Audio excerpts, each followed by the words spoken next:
everybody! I'm Pierre Luna, and I play games on the internet.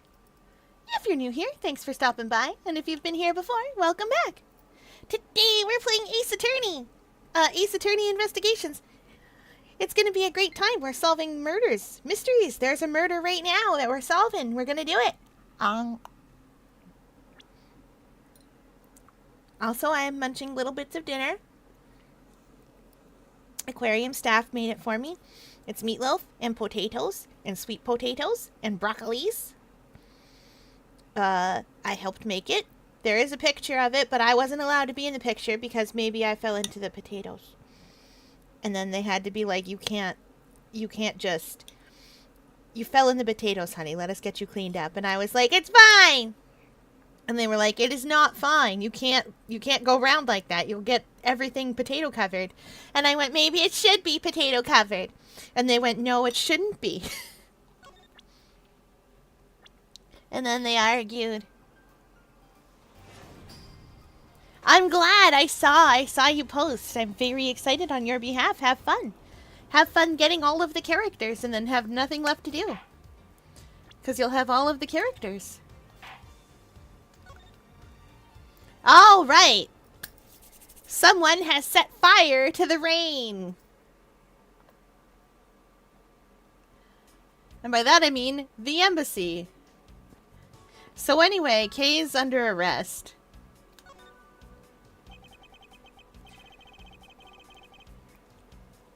So our victim was the secretariat of this embassy, I take it?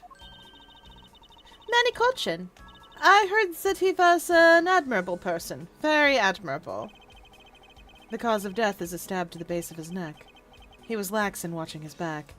Which, to be fair, he should have done, because this man did kill somebody.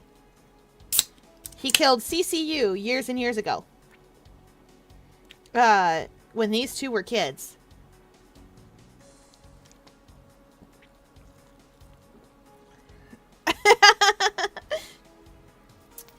Welcome in!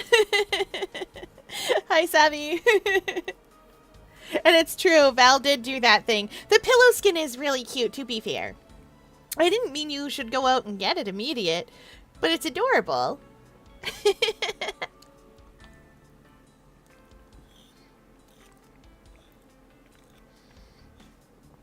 Pebble is such a cute little guy. I don't even play the game.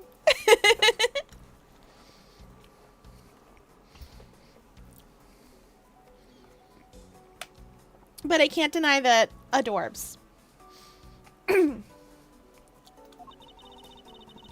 were fortunate that the fire missed our victim's body for the most part. It's true, they were. If the fire had burnt a bit longer, it would have made identifying him a hassle. So Mr. Kolchin was stabbed to death in the middle of a raging fire. What in the world happened inside this room? I don't know, but he's got the Yatagarasu's key. We know this object. There appears to be something in his pocket. This key. It can't be. Isn't this the Yatagarasu's key that was stolen 7 years ago? What? But that's... Huh? 7 years ago? You mean that case where I was framed, sir? Yes, it's the piece of evidence that stole the life of Kay's father 7 years ago. Which was then stolen by Callisto Yu. What? Welcome in, Darth Unmay. Mr. Faraday was killed with this key, sir? It's true facts. He was. We'll get her. Don't worry. Though every time I say her name, I'm just like, no, I don't mean you. I mean you. Who's on first? Murder edition.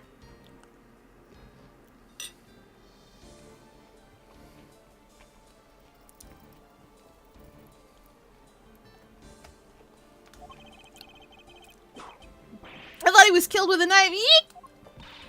Scruffy. At the very least, try to remember the details of crimes you were a suspect in. Francisca, as you will recall, Detective Gumshoe was not present when Miss Yu made her escape. Plus, even among law enforcement, only a few knew of this key's existence. I doubt that a new rookie at the time would have been made privy to such knowledge. Aww. I feel like the victim right now. All trampled on, sir. I suppose I'll just have to fill you in now. The secret to this key is...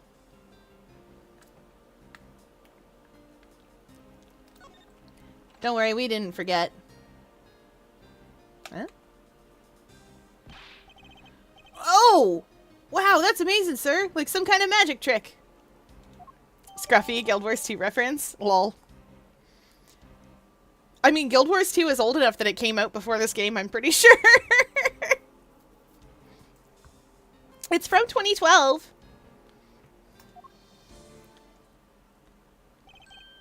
I knew it. This is the same exact piece of evidence that Ms. Yu took with her. I remember this beautiful pattern being in the blade. I remember this as well. It's a vine motif, isn't it? Yes, it looks like two interwoven vines crisscrossing down the blade. Vine stairs? I think it looks like a bunch of stars if you ask me. It's one of those six-sided stars, just like the police mark on our IDs.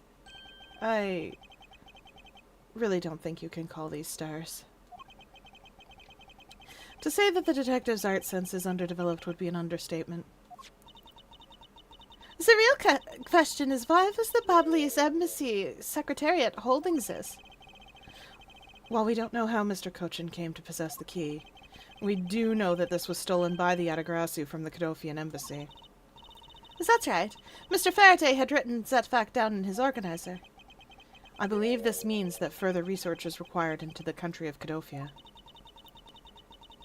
Why don't you ask Ambassador Peleno about what he knows? Supposedly, he was a candidate to be the next Cadopian ambassador long ago. He should be able to answer any specific questions you may have. Hooray! 1 or 2? 2. Alright, let's look at this knife. Is this knife the murder weapon? Some preliminary testing has been conducted. According to the results, the blood on that matches the victim's blood. The blade's shape was also found to be consistent with the stab wound.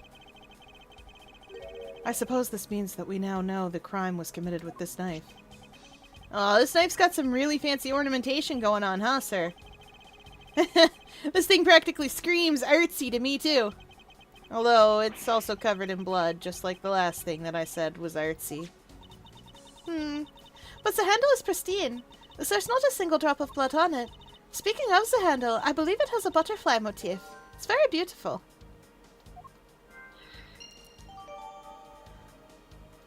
Yep. This man, where do I know him from? You know where you know him from, Edgeworth.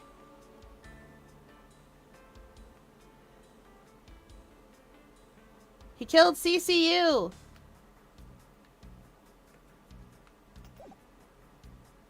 Oh, I'm not done with everything there.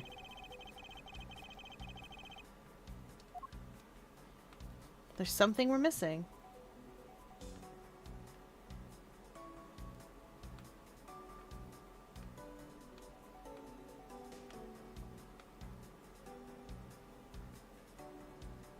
Or maybe there isn't.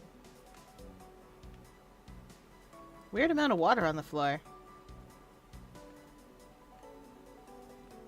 Wait. It's a knife wound. It's obvious that he was killed with... what he was killed with. But I wonder if it's consistent with the wound. Indeed. Thanks, Sheena. Okay, that's that.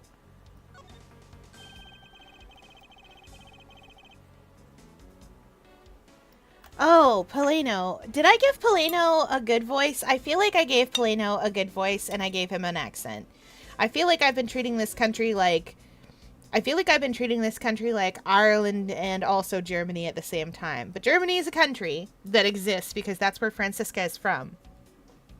So, let's see what we can do here.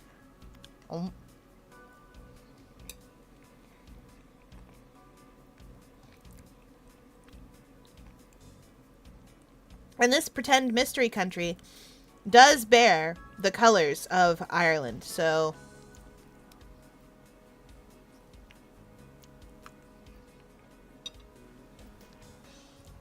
oh boy, I'm gonna have to do my best with this.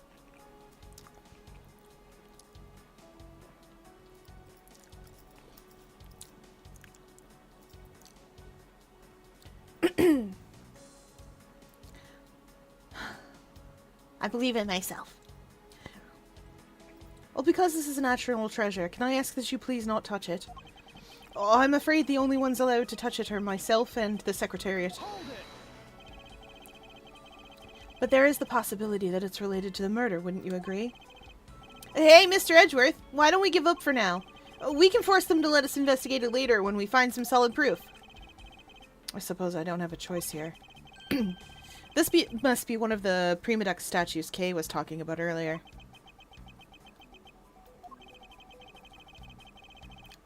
Is it just me, or does this man look like the Steel Samurai? They could be twins.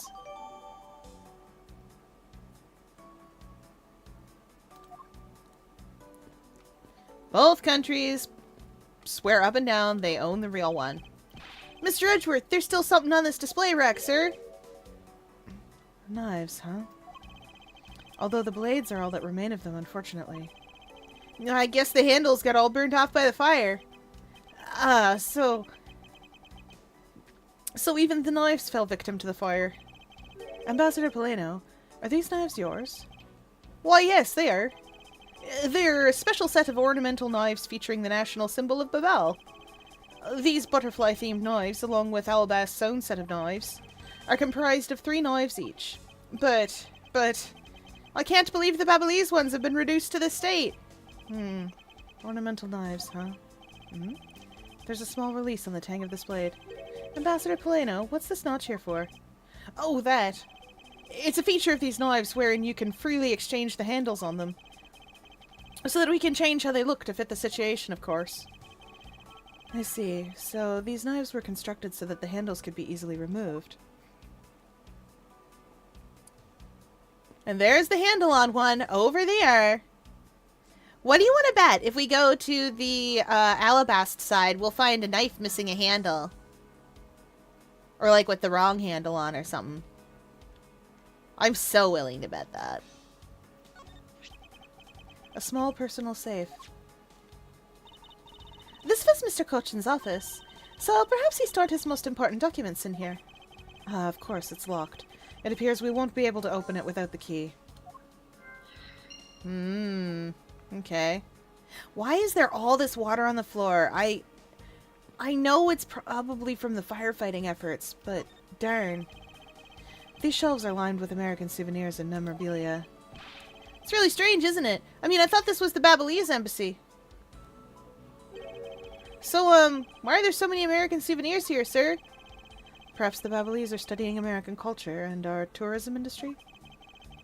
If they have plans to make the Babelese tourism industry truly flourish, then they would need to observe and study other countries' methods, I suppose. Speaking of tourism, I got these from the blonde guy earlier, sir. He said that if I bring these with me to Babal, I can trade them in for a few buffets. Oh? So how do you expect to travel to Babal? Well, the whole world is connected by the oceans, sir. And for an all-you-can-eat buffet, I'd swim all the way to Babal if I had to. Can a few simple coupons really motivate people to do such fantastic things? $10, that's my bet, of course. Hey, it's another butterfly! I believe it's the symbol of the Republic of Babal. A drawing this big on the wall of an embassy. It definitely conveys a sense of overwhelming patriotism. Well, I got a lot of patriotism too, sir. The reason I became a cop in the first place was because I wanted to protect our country. You may want to, Detective. However, I have yet to see the fruits of your desire. You don't have to be so blunt about it, sir. Poor Gumshoe. That's some fireplace. You know, it really gives this place a mansion-like quality, don't you think, sir? Oh, if these are a staple in every Babelese house, then I bet Santa Claus pays him a visit, too. Just how old are you again, Detective? Gumshoe is trying his best, you're right. And at least he doesn't have collision. That's awfully polite of him. It looks like this was once a magnificent grandfather clock, but it has fallen victim to the fire. Hey, Mr. Edgeworth, is it okay for me to talk about the clocks in my house, sir? If they're unrelated to the case, I hope that you will refrain from sharing, but... Well, there's this one clock that I made by myself, but the timer has been... That's quite enough, Detective.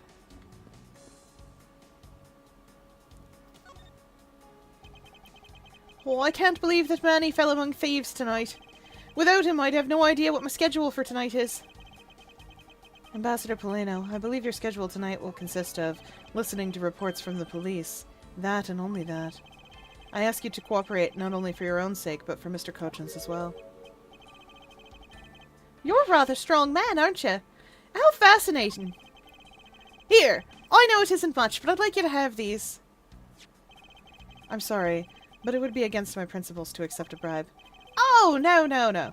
These are simply coupons we distribute to promote Babel. Remember, we offer a large number of discounts and offers when you visit our lovely Babel. Now I remember. The Republic of Babel is known for its feverish tourism industry.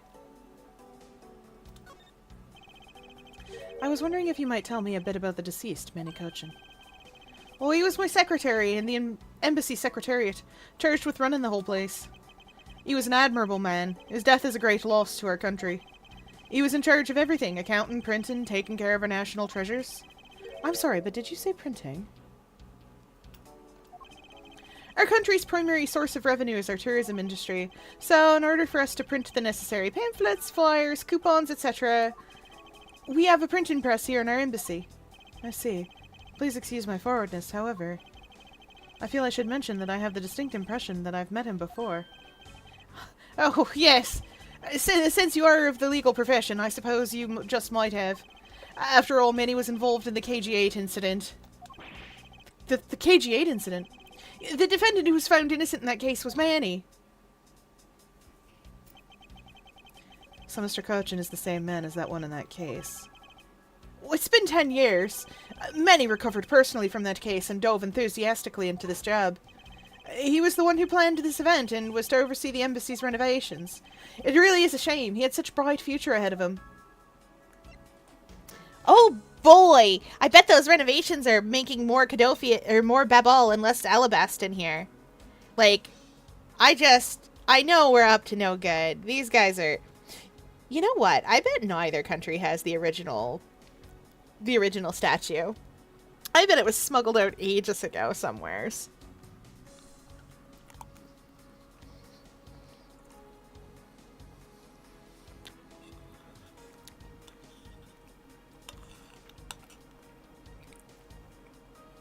I think they've let a fox into the hen house, if you will.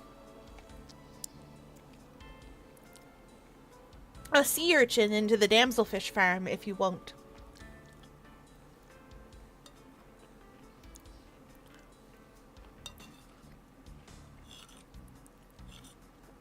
Damselfish do agriculture, and I love that for them.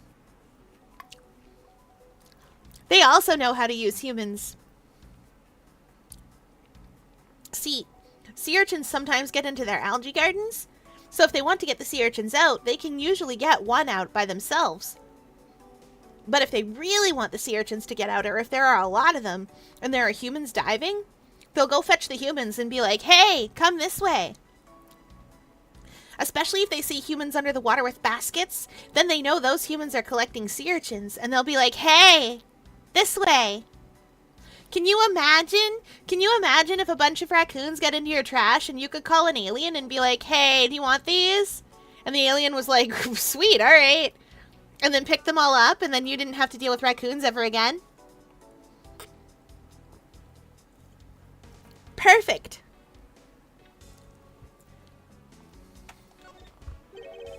What exactly did you mean earlier by renovations? We can't have tourists and visitors in our embassy think we're a poor nation, can we? So renovating the embassy is something of an investment. We may have a rather paltry budget, but we're trying our best to make do. However, I guess the only person who could have helped us do our best is now no longer with us. Ah! Oh, thank you! Oh my gosh! Thank you so much! I saw that Ko-fi subscription. Thank you, Maggie. Oh, for those of you that don't know, coffee gives you a very direct way to support me, because coffee has a 90-10 split for the creator. So only 10% of it goes to coffee itself, which is super, super helpful. It means that I take anything that I get on coffee and put it directly back into doing more streaming and stuff. And folks over on coffee also get fun access to fun things that I put up there and only there.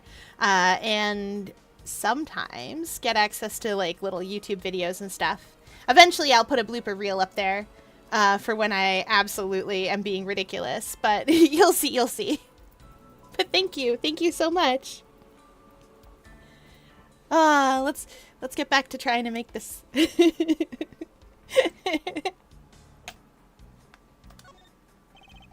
Ambassador Poleno, I was wondering if I may ask you about Codopia. Codopia? All right, what would you like to talk about? First, I'd like to ask you about this key. Hmm? What about this key? I found it sticking out of Mr. Cochin's pocket. I believe it originally belonged to this embassy. Is that correct? Upon closer inspection, it does seem that this key is shaped like a butterfly. That's not all about this key. It is also capable of changing into a knife. Oh! How fascinating! Is it possible that the ambassador didn't know about the existence of this key?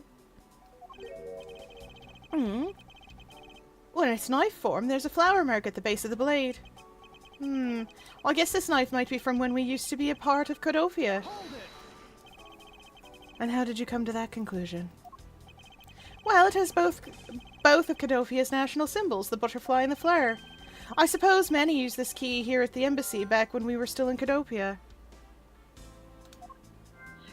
Poleno has too many expressions for him not to be involved, somehow. He has way too many expressions to not be the murderer. Like, maybe he isn't, but, like, this man has a lot of expressions. We are going to have to interrogate him.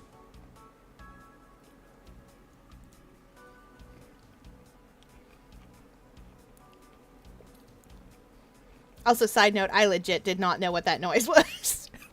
I looked over and was like, oh boy. A sound alert I didn't set up right. But I'm so happy. I'm really glad.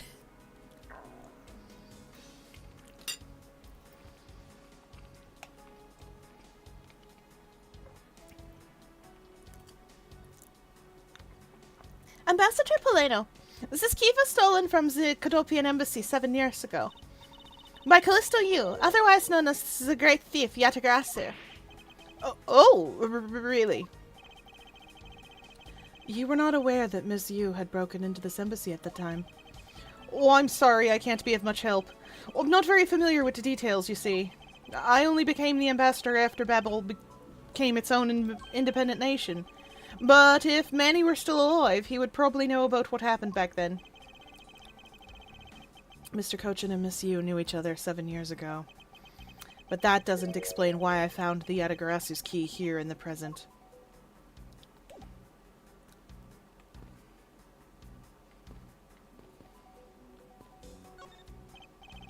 Okay, are you alright?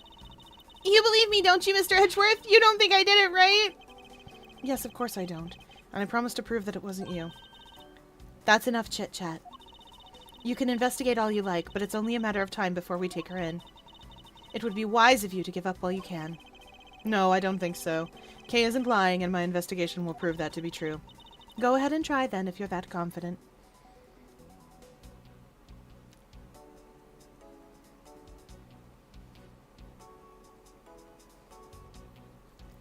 Oh, boy.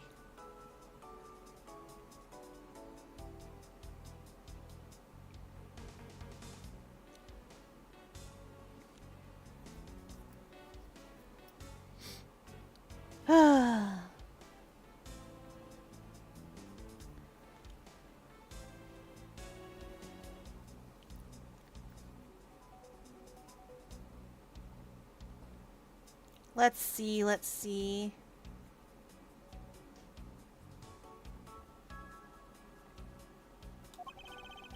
I can't allow this to continue on this way. I must prove her innocence post-haste.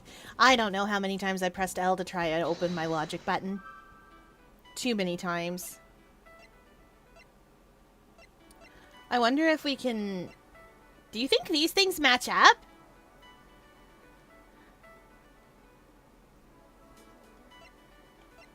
Well, but first we'll start here. Butterflies everywhere!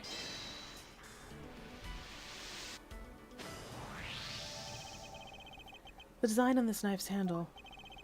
It greatly resembles the special Babalese species of butterfly. It does, doesn't it? Plus, it says right here.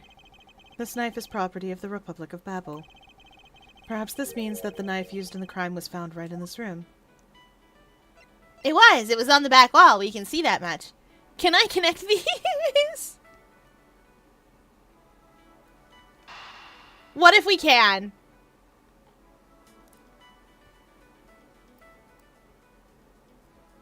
I feel like we totally can. I mean, it's a key that's only used at the embassy, right? We know for a fact that the Yatagrasu's key was used at this embassy. Furthermore, we found it in the victim, Mr. Cochin's pocket, which leads me to think that perhaps it is the key to the personal safe in this office. Good thinking, sir. Let's try it out. It appears I was correct. The key that was left to us in the victim's pocket. It literally turned out to be the key to the next piece of the truth. What do we have here? Hey, there's nothing inside. Do you think the Yatagarasu made off with everything, sir? No, Detective. I believe all we need is a closer look. I can literally see that paper, Gumshoe. My man, I can literally physically see this. What is this here? Oh, it looks like the ripped corner of a piece of paper, sir. No, I don't think it's ripped. It seems more to me like it's stuck in the safe. Hey, you're right. It won't budge an inch, not even when I tug on it. But I don't think I've ever seen paper stuck on the inside of a safe before. Detective, I think you have it backwards. It's not the paper that's strange. It's the safe. What do you mean? What I mean is that the secret to the safe is that it has 2 compartments. Even just eyeballing it, you can see that the inside is a bit too shallow. Furthermore, with the unnatural way the paper is stuck at the back of the safe, I'd say that there is an extra bit of space behind the back wall of this safe. I know! Gumshoe's trying his best! He is trying so hard, you guys! He is a good boy. And he is doing his very best.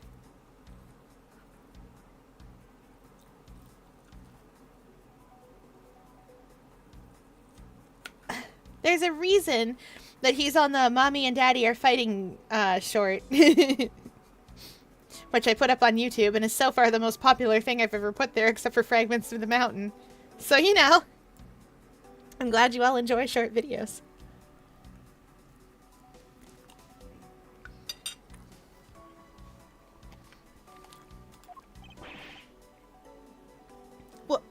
What?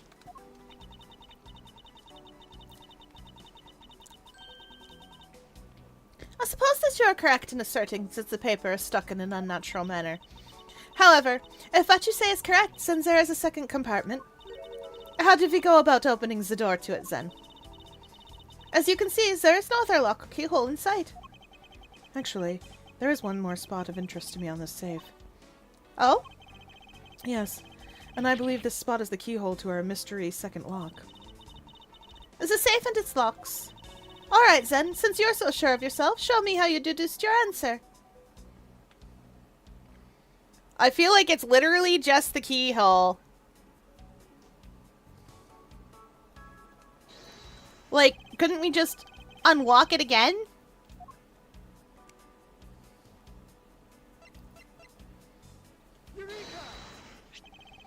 Doesn't the shape of this keyhole remind you of something, Francisca? The shape? It does look very familiar. However, I believe it is simply a latch for the whole safe lock for the hole in the safe lock's mechanism. It is just for keeping the door shut, nothing more. Is that so?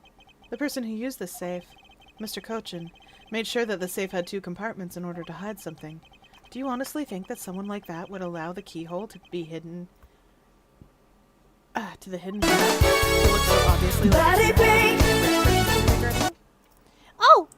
Oh, we hydrate his chat demands. And a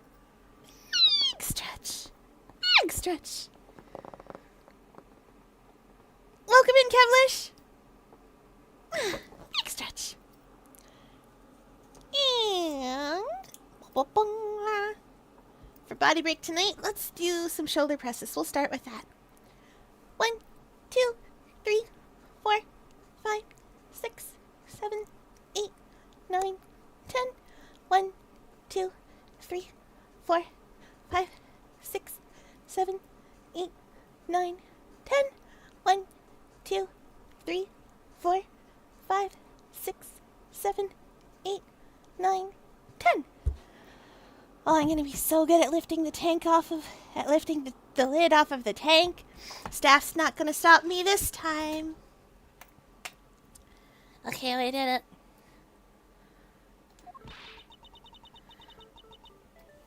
You can't be serious. Are you saying this is hole in... Are you saying this a hole in the keyhole to the... Blah. Let's try this again.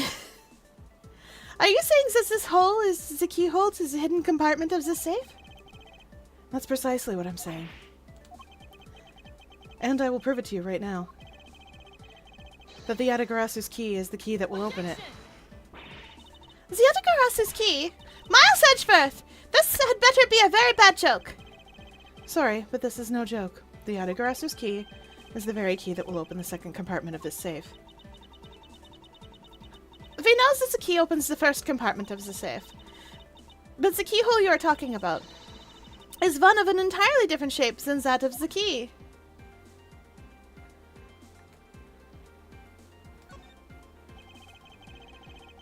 We discovered this trick 7 years ago, and with it we were able to corner Ms. Yu.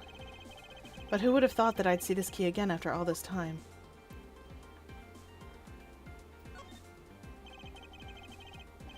Let's go over this again, shall we? The Yatagarasu's key was originally made to open Mr. Kochin's safe in the Kadofian embassy. We confirmed that as fact by opening the door to his safe with it. Now let's take a look at the back end of the key. Looking at the knife portion head on, what do you see? What are you talking... Ah! It appears that you've come to understand what I'm talking about. When viewed head on, the knife's blade is the exact same shape as the keyhole. The real function of the knife portion is to act as the key to the hidden portion of the safe. But that's preposterous! I mean, she's not wrong. That's like over-the-top nonsense. This is the kind of nonsense you usually only get in Ace Attorney or in like a magician's magic trick.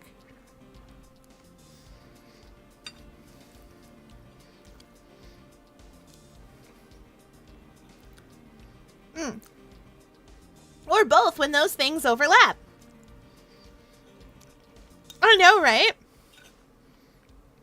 Ace Attorney is bonkers. I love this for it.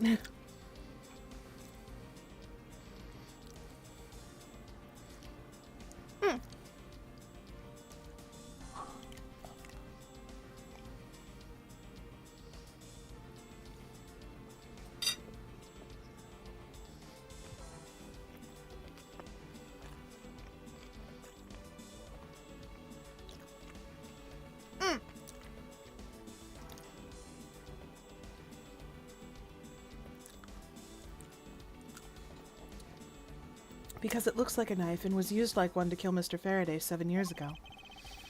We fell under the misconception that it was always meant to be a knife, but for both the safe and its key to conceal such clever tricks. Whatever is hidden inside the secret section must be of incredible importance. Then, it's even possible that what I've been searching for is inside. Scruffy, hurry up and open that safe! Eek! Yes, sir. Opening it now, sir. These items, they're... Bunch of funny shaped things. I guess they're pieces of art. You're in the way! Now move, Scruffy! I didn't think I was in the way. These pieces of art. They're identical to ones that have been stolen from various countries around the world. I figured as much. These are the treasures this section of the safe was to hide from view. I believe a more thorough examination is required. These are pieces of stolen art from around the world. I wonder how much they're worth, especially this one. Eek! Scruffy! Don't touch those valuable pieces of art with your filthy hands. Why? Do you have any idea what would happen to you if one of them were to break? Is it just me, or did she hit one of the pieces of art just now? That sounds like Francisca.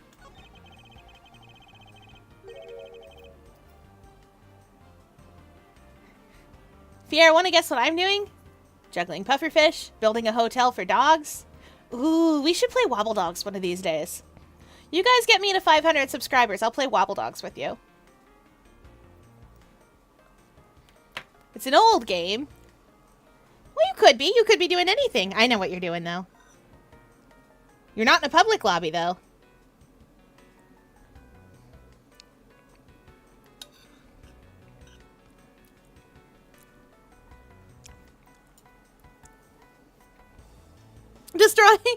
Destroying someone else's hotel for dogs. You could be. I don't know why you would. You want to be the villain in an anime? Or an old movie? It's fun to be the villain in an old movie. But are you playing Pebble? Is that what you're doing?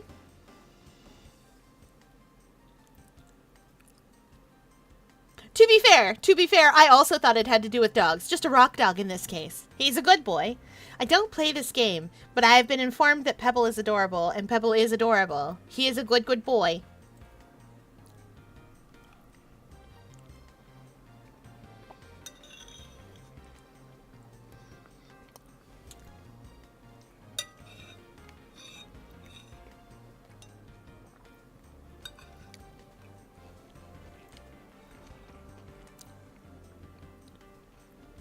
Good!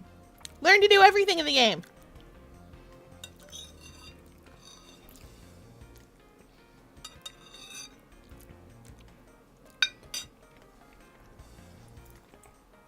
I'm telling you, make a thief in Guild Wars 2 and I will teach you how to do everything a thief can do.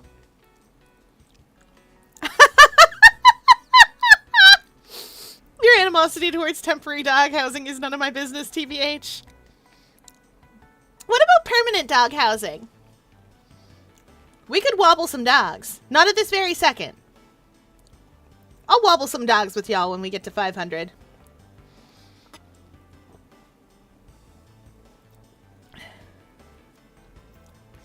We'll just play wobble dogs all day. See what we can wobble out. They're good boys. They're very good boys. They're wobbly. Not only are they wobbly, and adorable, but also they can be too big and they can be too small, and they can listen, they're really cute. And Wobble Dogs is a game about breeding puppers, and you can breed them to have such normal dog traits as wings, extra heads, extra legs, and of course you do know as soon as you hatch them from their egg what they're going to be. But it's fun to feed them extra stuff and see if they change when they come out of their cocoons into their new life stage. I love that for them. I'm glad dogs come out of cocoons. I'm glad dogs when they hatch are so cute, and that when they come out of cocoons they're usually even cuter. These are all normal things for dogs to do.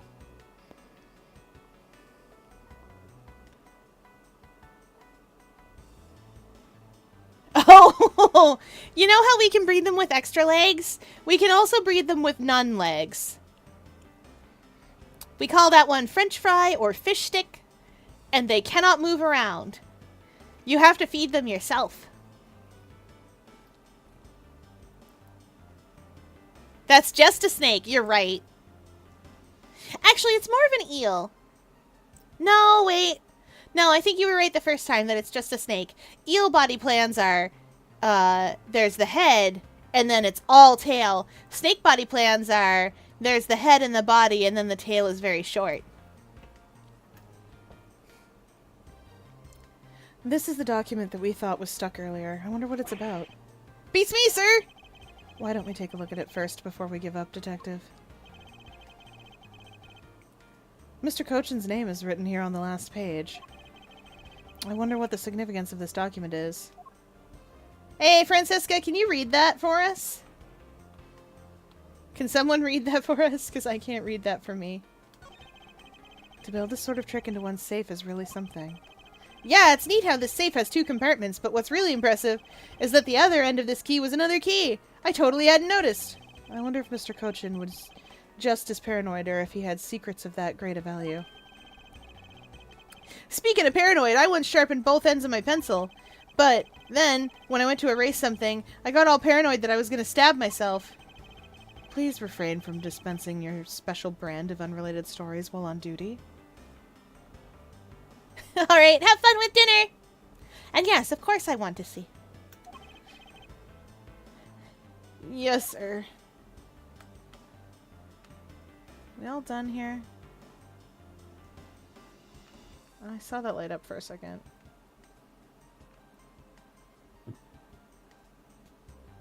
Yeah, looks like we're all good. No, we're not. What did I miss? Oh, the keyhole itself. It appears that we found the key that the Yatagarasu, no, Miss Yu stole 7 years ago. Well, since it was originally from this embassy, maybe she came back to return it? I don't think she's the type to be so kind as to do such a thing, Detective. Okay, then what do you think, sir? Callisto Yu. For what reason did she steal the key? Now are we all good? Yep. Okay. Fans on the ground. The ceiling fan must have fallen from the ceiling. As opposed to the floor, yes. Ceiling fan? What does one of those do? Exactly what it sounds like it does. It's a fan that is installed on one's ceiling. Well, if I had one of those in my room, I bet I'd go dizzy from staring at it as I slept. Detective Gumshoe, in the real world, we close our eyes when we sleep. Edgeworth!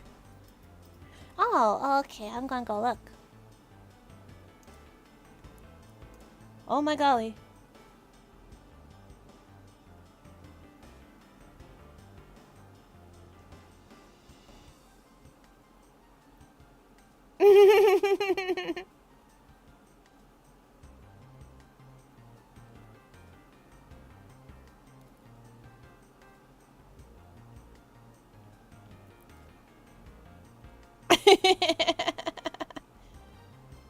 I'm sorry, I'm very distracted, y'all. Oh, I see it, I see it. I see you've got the pedals. Very cute. I like it.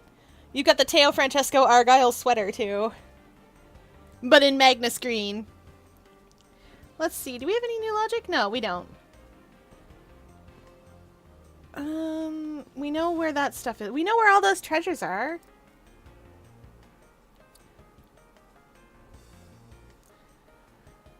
Let's see. Have we... Oh, we haven't talked to Francisca. Miles Edgeworth! What is it? Let me tell you something. You are currently my subordinate. And, if you wish to convince everyone else of that, you will speak to me with respect. What's with the giddy glint in her eyes? I don't think that will really be necessary, Francisca. Oh, really? Well, it doesn't matter. It doesn't change the fact that you are still under me. Francisca, that's not the choice of words we would have gone with, I think, maybe. I thought Francisca was flying around the world in pursuit of a smuggling case. So then why is she here at this embassy? Ooh, a mystery. You have become Fleur. Look, Teo is a lovely man, and I will take no other arguments. It's true. Teo Francesco is a dangerous man, but he is nothing if not a lovely and friendly fellow. He's kind to everyone. As kind as he can be. Until they break into his house. And did you know I have a giant container of cheese balls? I got distracted. I'm gonna go in the cheese ball container. No one can stop me. Did I just have dinner? Yes, cheese balls are dessert now.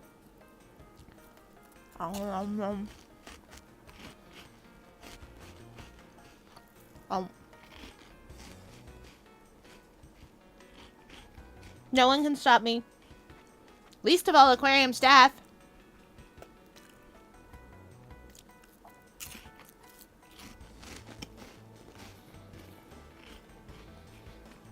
I know they won't stop me because they don't like to get near me. Not these ones.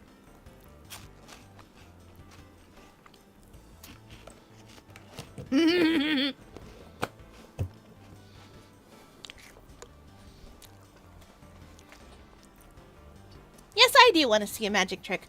I am 4 centimeters tall and you're afraid of me.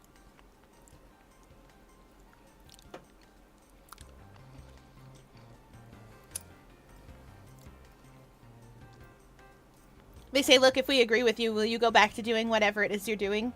Please? I would have done it anyway. I was investigating at the Alabastian embassy when I got wind of this mess. Oh, that's right. The Yatagarasu was due to appear at the embassy as well.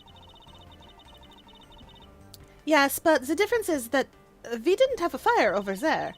Although there was an incident at the Alabastian embassy as well.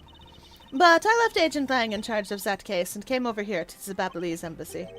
Ah, so Agent Lang is here as well, huh? I see you've met. Well, he's in the Alabastian embassy acting as bodyguard for Ambassador Alba. However, he seems to have a different reason for being there. So the suspect in this murders that occurred in this office is that little girl I see. Is she perhaps trying to be the Yatagarasu? Kay would never harm a soul, sir! Kay? You remember, do you not? About the case we investigated together 7 years ago? That girl is the daughter of the victim in that case, Mr. Faraday. So, she's that feisty little girl. Kay has been on the trail of the Yatagarasu, which is how she ended up here, looking for the one who took her father's life. I see. Kay's trying so hard, but you know what? The Yatagarasu just keeps on tricking us all. How so? The Yatagarasu sent a card saying, I'll be there to steal your dirtiest secret. Ooh, logic. But all we've had is arson and murder. The lab boys are going in circles. You know what this is, sirs? It's a breach of contract, and it's going on the rap sheet. If you ask me, I'm perfectly fine with the fact that nothing was stolen tonight. I do wonder, though, if Callisto Yu really is the Yatagarasu. I don't think so.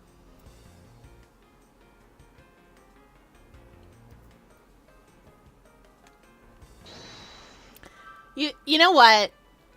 You know what? What if? And hear me out here. What if these things connect? Why do they connect?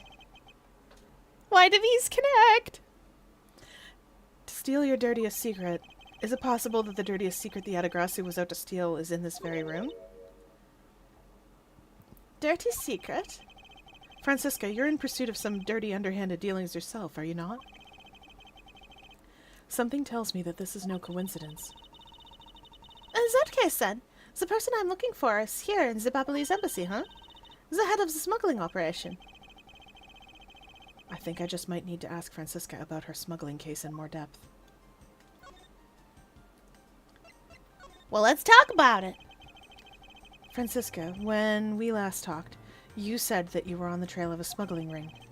I suppose the reason you're here right now is related to that? Yes. After analyzing the intel we've gathered from various countries, this embassy rose to the top of our list of sites to investigate. And this is what tipped us off. This accounting document? It's only one page of the whole thing, and we're not sure about all the details. However, it's enough for us to grab onto the tail of the beast. For, you see, this type of paper was made only in the Principality of Codopia, which means that somewhere in the countries of Alabasta and Baval is the head. And one pulling the strings behind the entire smuggling ring. That's Francisca for you. She's amazing, pursuing this case with all she has.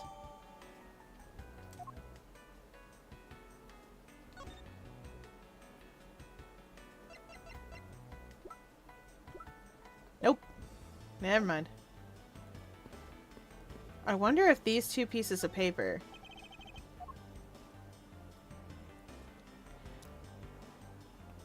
I wonder if these two pieces of paper...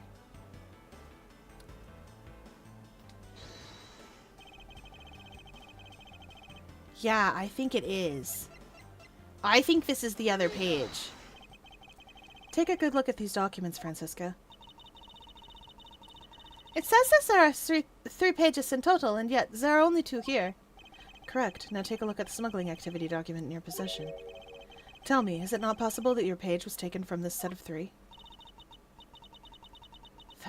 Well. It certainly looks that way. By putting our multi-part puzzle together, we seem to have arrived at an answer. And it seems that you have now found what you were looking for. Yes, and with this, it has become crystal clear that Mr. Cochin himself was responsible for the mass smuggling of Babyliss ink. Babyliss ink? Babyliss ink is a special product of the Republic of Babel. However, due to a special reason, only a limited volume is ever exported. And that reason is? That's classified. It's on a need-to-know basis, and you don't need to know. In any case, it seems that the head of the smuggling ring was our victim, Manny Cochin. His base was in an embassy, thus it was hard for both our country and his to interfere, making it the ideal conditions under which to run a smuggling operation. But this is so frustrating. I've lost the person who I was supposed to rain judgment down upon with my whip of justice. Well, even if he is dead, we still have a responsibility to look into his misdeeds. You expect me to whip a dead man? Well, I'm not interested. Francisca, you must know that Manny Cochin was the suspect in the KG-8 incident. Of course I know. On top of being the head of the smuggling ring, there is the matter of what really happened in that case that needs to be resolved. Okay, but that still doesn't clear Kay of... Are you done investigating? You realize now, don't you, that this girl is the only one it could be? Now come along quietly, Yatagarasu, Kay Faraday. You're under arrest for the murder of Manny Cochin. Mr. Edgeworth! Please, you have to believe me, I didn't do it! I chased the fake Yatagarasu in here! And he was already... You have the right to remain silent. Anything you say can and will be used against you. I'd like to help you reduce the number of mistaken arrests Interpol makes. What is that supposed to mean? I believe I told you that Kay Faraday is not the culprit of this crime. Very well. I suppose I have no choice. I'll show you just how foolish your claims are.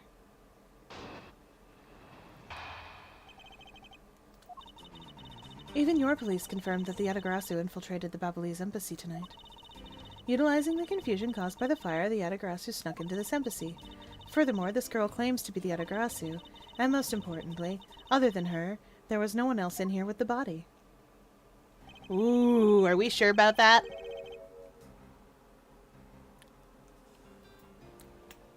Your reason for suspecting Kay is because you think she's the Yatagarasu. Exactly. But it isn't just me. She calls herself the Yatagarasu. Look, how many times do I have to tell you?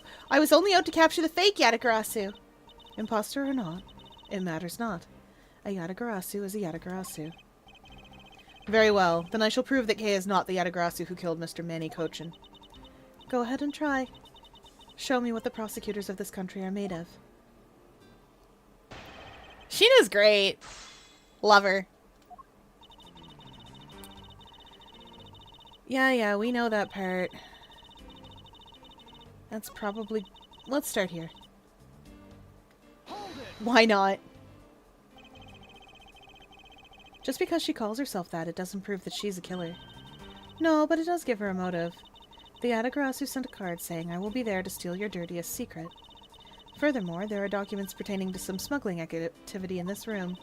She obviously wanted to steal them. So she killed Mr. Cochin for the key. I see. Her logic is very sound. I expected nothing less of Agent Lang's secretary. However, the statement just now just didn't sound right. It might be just the opening I need. She wanted to steal the documents regarding... Yeah, but it was still in his pocket.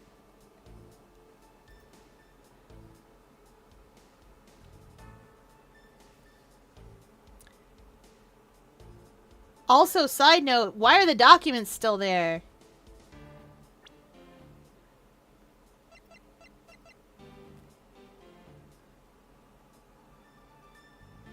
What if Sheena is you? Just throwing it out there, because it'd be funny. You're right, it would be funny.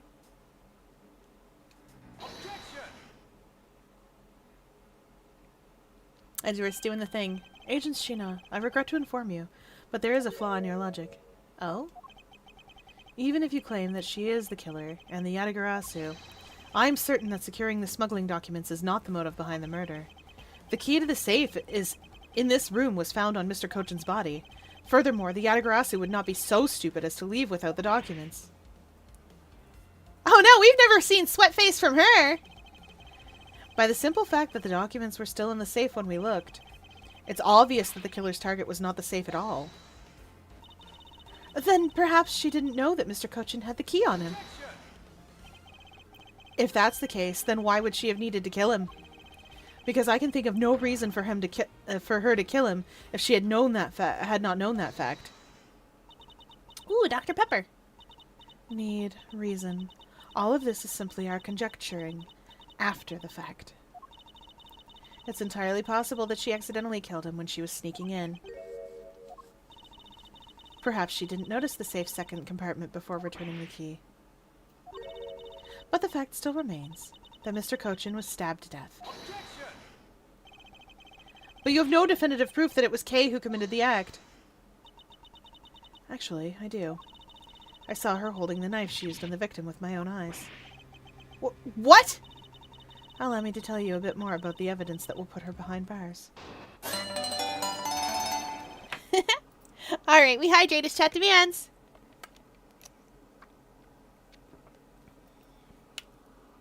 Body break. Oof. And a big stretch. Big stretch. Wah! Wah! Oh, I done been bonked. Wow.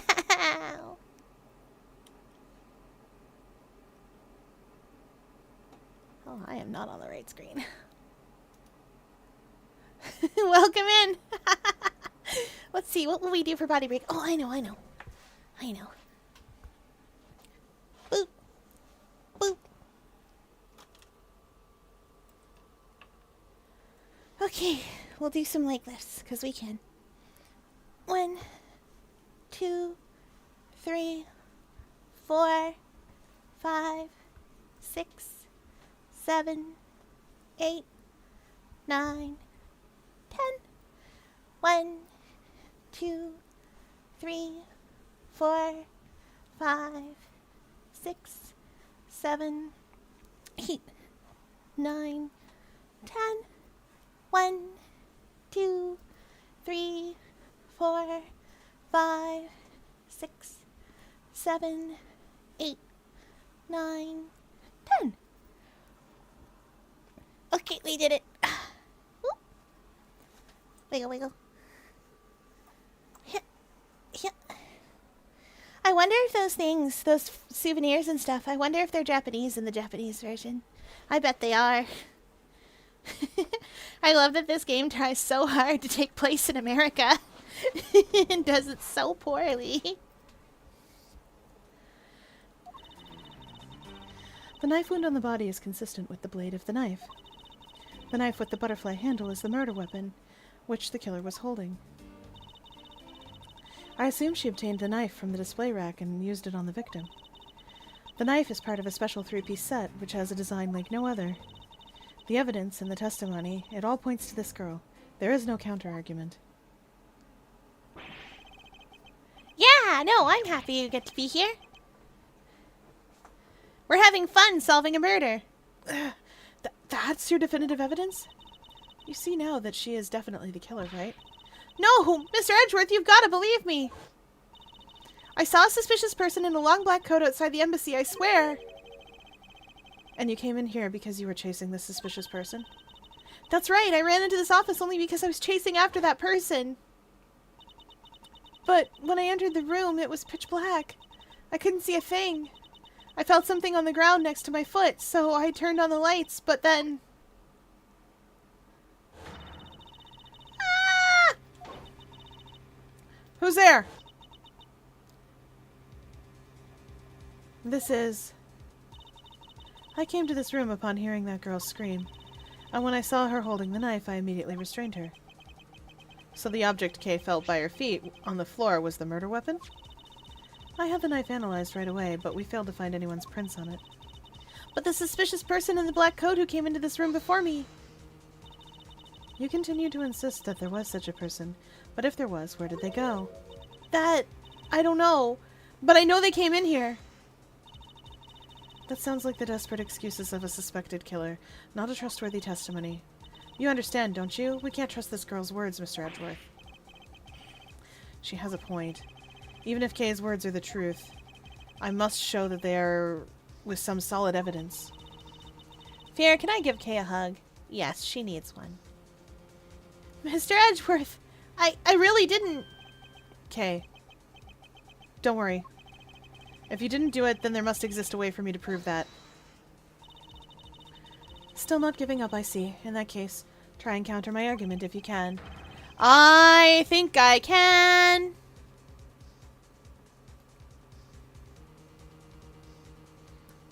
I think I can. Because these knife handles swap out, and this knife handle has 0 blood in it.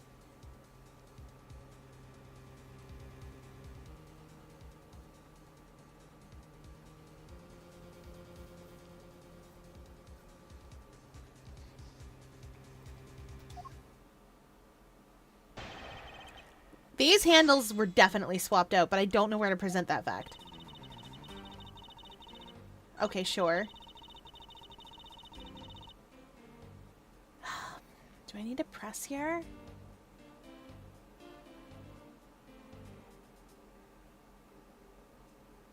Hmm.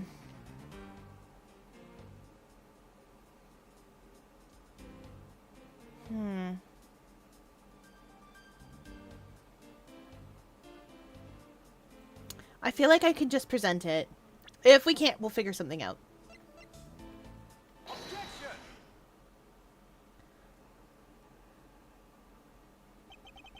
So the murder weapon was the knife with the butterfly design on it.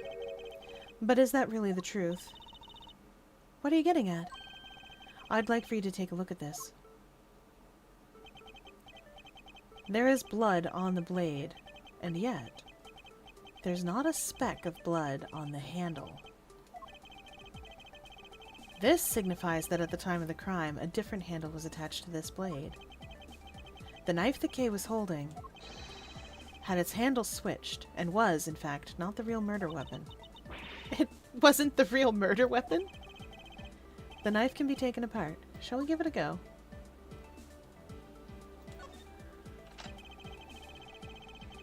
As you can see, the Babalese knife has now been disassembled into 2 parts. The killer must have pulled the murder weapon out of the victim's body, and proceeded to swap the knife's original handle with the butterfly one. It was all to create the illusion that Mr. Cochin was killed with the butterfly-themed knife. Ah! This should clear up any and all suspicion surrounding Kay. Your argument isn't airtight yet. How so? It's possible that the girl herself is the one who switched out the handles. Don't be ridiculous. For what purpose would she do such a thing? Oh my gosh, this better not be...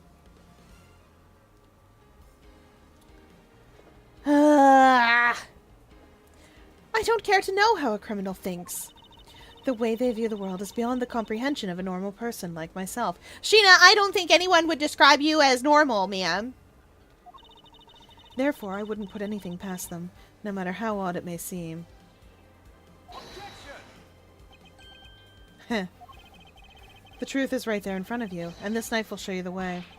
If you'll come to see that Kay is not and could not have be Mr. Cochin's killer. The flare! What is this mark on here?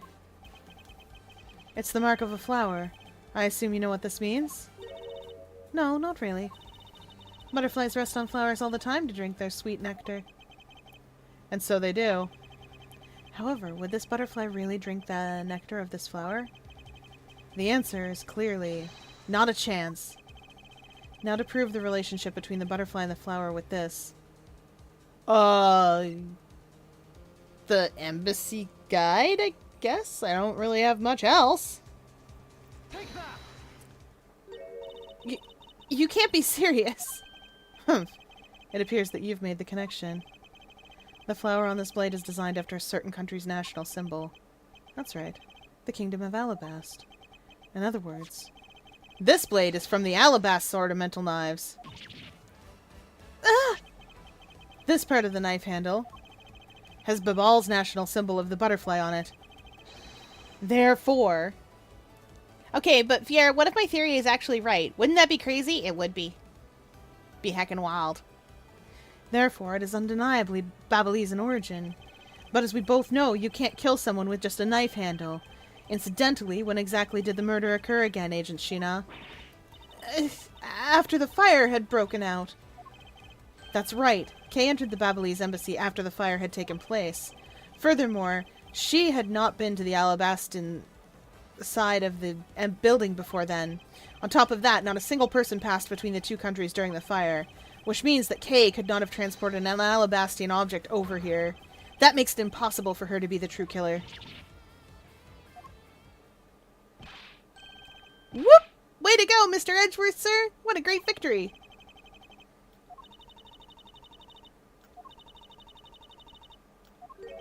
Huh? Hey, why is everyone so quiet? I'm happy we got this far and cleared Kay's name. But what worries me now is what will happen next. What is the meaning of this? An Alabastian knife here? Do you mean, how did this find its way to the Republic of Babal? It didn't just find its way over. Rather, we should focus on how it was smuggled over. You know what? My brain hurts thinking about it while we're just standing around. Thinking while you're on the run? Now that's the way a real great thief operates. Okay. Oh, thanks a bunch, Mr. Edgeworth, for proving me innocent, I mean. You believed me the whole time, right? Tell me you did. Not really, but... Haha! Come on, you don't have to be shy about it. Your argument is still not airtight. Would you care to elaborate? I understand now that the girl didn't commit the murder. However, there is still the possibility that she is the Yatagarasu. That again? Look, how many times do I have to explain it to you? I am the real Yatagarasu. I'm not like that fake one that goes around setting fires, okay? Whether you're the real deal or a fake, it doesn't really matter. All I have to say is this. I have my suspicions that this girl is the one who started the fire. Preposterous! On what grounds do you suspect her of such a thing? The fact that she calls herself the Yatagarasu. That, in itself, is the most elegant proof. Miss Sheena. Yes? I have no intention of taking back any of what I've said. I am the great thief Yatagarasu, and I refuse to allow some impostor to claim that name as their own.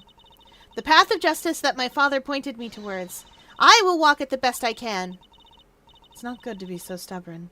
I hope you can understand that. Thanks a lot for the concern, Miss Sheena. Let me share something with you, too, as a token of my appreciation. Those sunglasses totally do nothing for you, so I'll steal them from you next time, okay? Well, I guess we better get going. Going? To where? To the Kingdom of Alabast. If we don't go, we won't know for sure, right? I suppose not. We won't get anywhere simply by standing here thinking. To see where the Alabastian knife came from, we'll have to pay the Alabastian embassy a visit.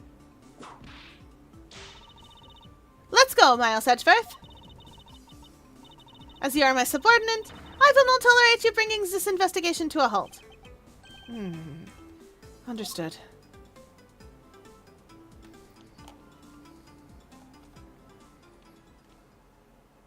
I love this. I love this so much. We are such a delight. We are such a delight.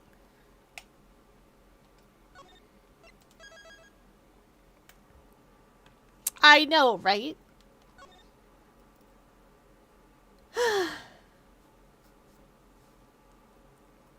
Fear, I love Ace Attorney and I blame you. Good! Maybe you should. It's a great bunch of games. They're all very silly. They do not have any basis in real law.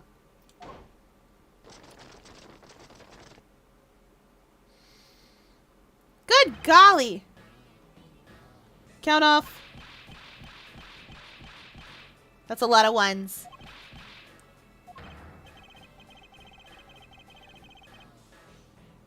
Shifu, 99 callouts. So all 99 members are most likely here and accounted for, sir. Hey, you. Yeah, you. The second number one from my right. Sir, yes, sir. Here, a birthday present for you. What? Shifu, I didn't know you knew all of our birthdays. What a kind heart you have. Shifu, you're more of a man than we'll ever be, sir.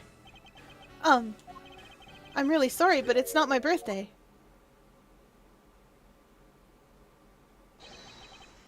Langji says, a cub who disrespects others soon feels the disciplinary bite of an elder.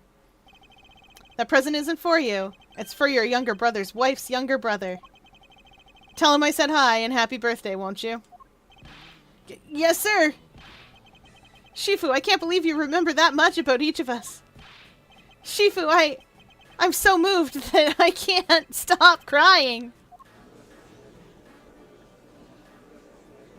Lang, honey, I think you need... I should probably leave them to their alone time. Alright, meeting's over. Everyone head for your posts. Dismissed. Sir!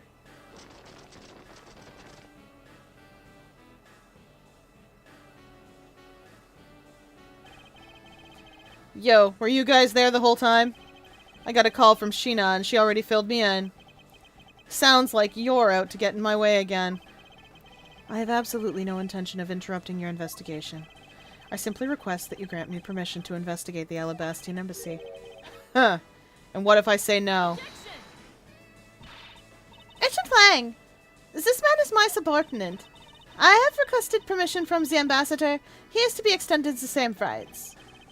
Sorry, sis, but it's not that simple. Alabast has the strictest immigration regulations in the world. Or didn't you know? Even among my elite men, only about half of them were admitted into the country. Besides, any more cooks in the kitchen and we might spoil the soup, if you get what I mean. How dare you make such assumptions? Don't take this the wrong way, but I thought I was in charge of Alabast, Miss Von Karma. Look, try to understand, okay? Things over in Alabast are a bit of a mess right now. What do you mean by a bit of a mess? No one told you? We've had an incident in Alabast as well. This is what we call a decision based on the investigation, Mr. Prosecutor. Look, Wolfie, just let us in already.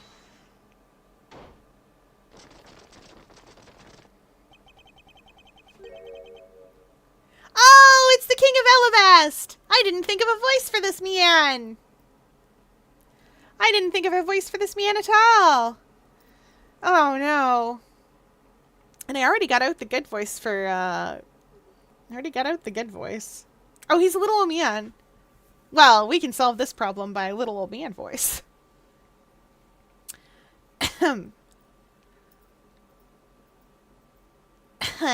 Always take a second to find vocal position.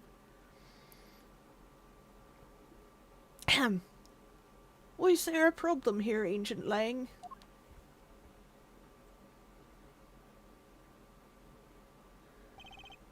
Not really. Just having a discussion about whether or not to let these guys in. Ambassador Alba, I ask that you please allow these people to join me in the investigation. I'm sorry, this man looks like the Deku Tree. I can't. He looks like the Great Deku Tree from Legend of Zelda. If you guys don't know what that looks like, please look it up. It's so delightful. He doesn't have the mustache. He may not have the mustache, but everything else about this man just screams Great Deku Tree to me. I so deeply hope that he does not have any sort of secret dark monsters living inside of him.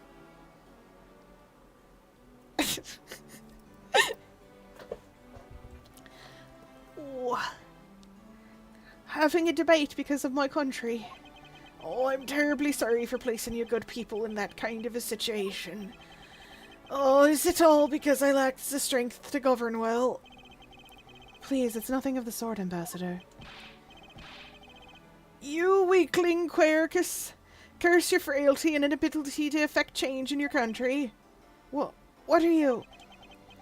The thing is, investigations conducted in my country have been under Agent Lang, and it is my judgment that in order to minimize disruption in the investigation, I should leave everything up to Agent Lang. There, you see? Oh, no way!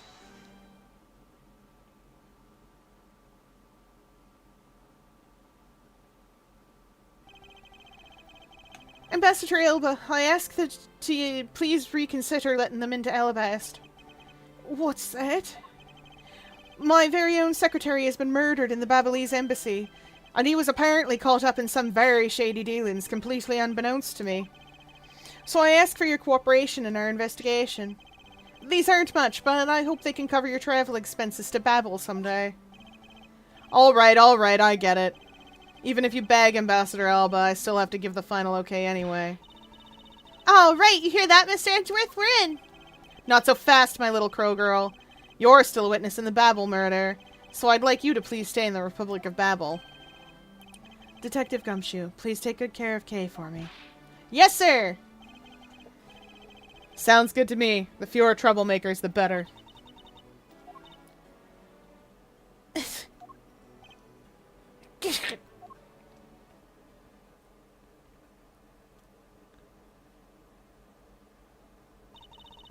Hey, Mr. Edgeworth.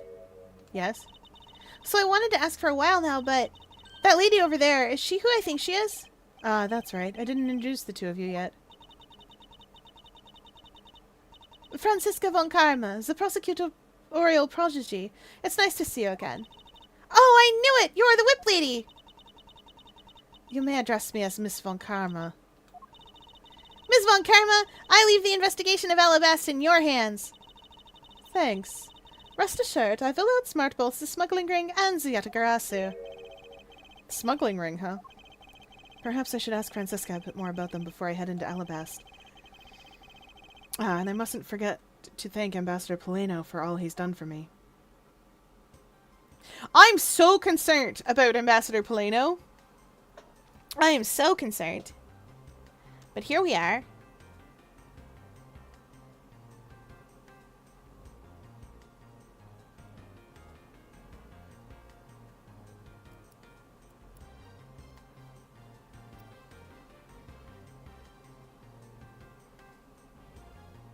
Oh my golly.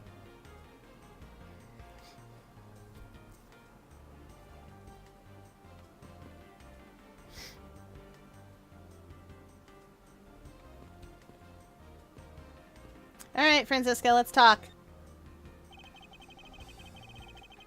You've made so much progress in your investigation in such a short period of time. It's truly amazing. Agent Hicks, whose help I'd requested, was cut down before he completed his task.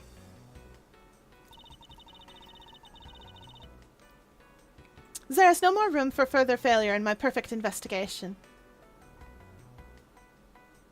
It's true! We were there for that! In spite of that, I believe you were able to obtain some insight into the ring, correct? It was nothing. I simply made some deductions based on the smuggled item I was following. You mean the Babalese ink? But why are there restrictions on the export of Babalese ink to begin with? That's classified Interpol inform... Franziska, as your subordinate, I'm part of your investigation now. Don't you think it would be beneficial if I was as well informed as you? Point taken. Very well, I'll fill you in. Recently, we discovered some very well-made counterfeit bills circulating in Zhengfa. Counterfeit bills? Yes. As you may have deduced, the counterfeits are being made with Babel's special Babalese ink. Guys, I'm gonna level with you. It looks like it says Bink up there. B-I-N-K. And maybe it does, but I'm gonna level with you. That's how I read it, and I think it's funny that they call it Bink. It's Babalese ink, or Bink for short. Bink! Makes a noise.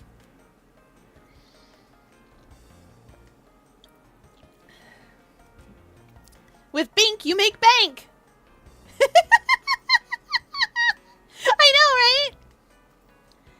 It's one... Bink is so fun to say. Try it at home. it's one syllable short of being able to say binky. And binky is the way that some folks will call like like a baby's security blanket. There are these baby security blankets that have like a stuffed animal usually in the middle of them, but sometimes they can be on the top, like one of the top corners or something. That's a binky. Some people will say binky and mean soother too, but around here, if you hear anybody saying binky, what they're probably referring to is like the stuffed animal blanket thing. The security blanket or the whatever. They might also just mean like a security stuffed animal too, like the little something that a child is hugging that's theirs, that they don't go anywhere without. I still have my baby blanket. My mom handmade it for me. Aw, cute. It's a very good lap blanket. I believe it. I don't have a baby blanket of my own because I am an octopus. Baby blankets wouldn't work very good. But maybe someday I will make a blanket. Staff says I am small enough that I could use a dishcloth as a blanket and probably be fine. But I would prefer not to use a dishcloth. Sometimes they use a face cloth if I'm especially messy. If I get dropped into things. Or drop myself into things. Like that time I got mixed up with the ramen, which definitely hypothetically got mixed up with the ramen. If I hypothetically fell into the ramen noodles, they would need to use a face cloth to get all the bits out. Hypothetically. I made dishcloths out of cotton. You can get cotton thread just for it. Oh, I have rainbow cotton thread. I'll make a dishcloth for you guys. Maybe tomorrow, and then you can see it. Yeah. When I saw it, and I got it, my sister referred to it as your gay dishcloth yarn, and I was like, yes, it is. That's what it is. It's very rainbow. It is! Why do you want that? She goes, it's rainbow, I said. Followed by take your gay dishcloth yarn. And I was like, I will, it's mine. I like it. It's pride dishcloth yarn is what it is. Next year in June, I'm going to have so many dishcloths to sell people. I wouldn't actually probably. I'd probably just give them out because that's the kind of person I am. Some people are definitely getting dishcloths for Christmas, though. Just tucked in with all the other things that I'm going to give them. You can also use them as pot holders. They're pretty sturdy, and they're cotton, so they don't burn good. So counterfeits are being made with Babbel's special Babbly's ink. BINK for short. And it's virtually impossible to distinguish bills made with Babbly's ink from real ones. Thus, it was only natural for Interpol to keep an eye on the Republic of Babbel. That's where this document comes into play, correct? Correct. Mr. Caution was smuggling large amounts of Babbly's ink. Furthermore, he was charged with running the embassy's printing equipment. That's all the evidence I need to know that he was the head of the smuggling ring. However, there remains one tiny problem. Let me guess. You still have yet to find the counterfeit bills or the smuggled ink. Yes, and while we're listing things, I might as well add the counterfeit plates to the pile, since we haven't been able to locate any of these items in the Babbly's embassy. We're looking into the Alabastian embassy next. It doesn't matter where they're hidden. Mark my words, I will find them.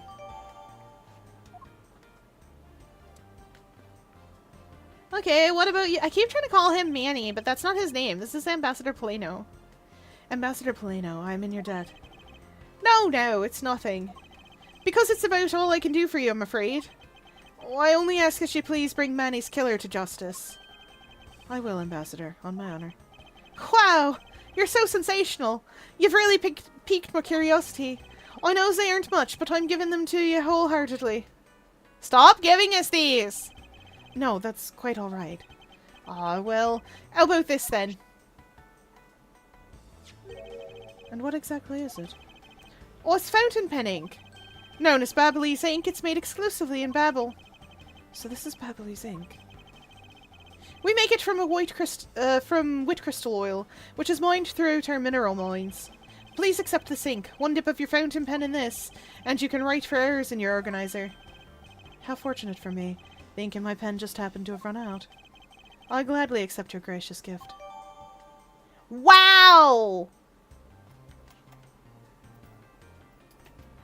For hours with a fountain pen. Do you know how long a fountain pen writes for?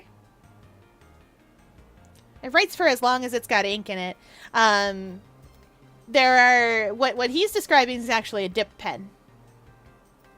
Fountain pens don't actually have to dip into ink, usually. They have an ink reservoir inside of them.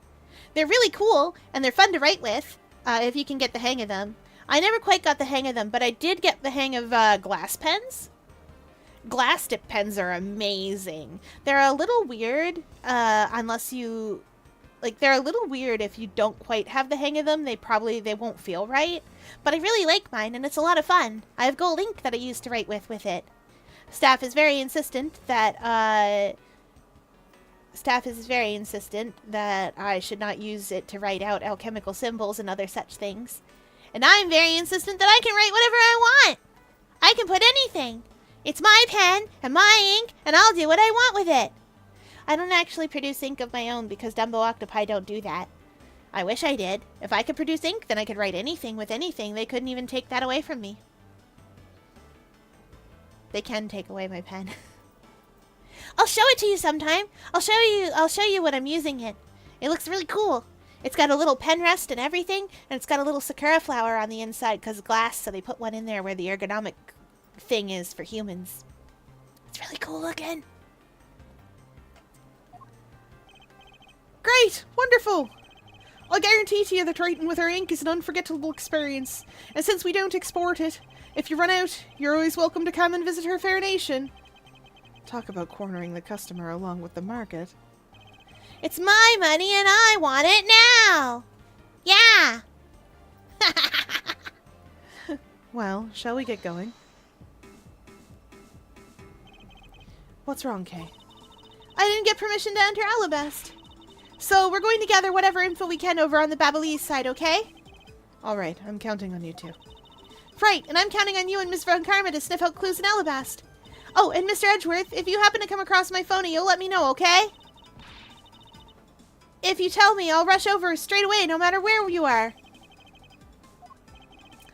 I'll let you know when the time comes. Aw, now I have to do old man voice.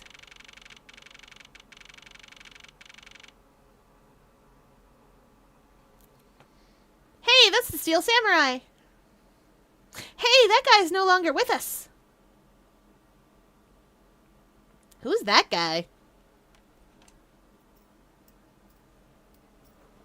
I hope the Steel Samurai's okay. Yeah, I know, right? I want more tasty munch, munch, munch. Yerp.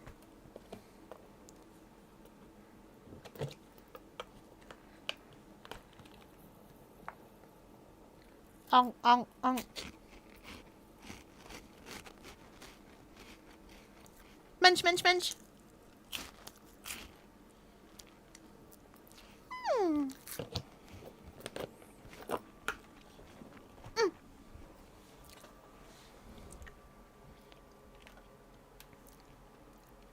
Oh, I need to check one thing while I'm... I know! I remember Cash now. I need to check something real quick.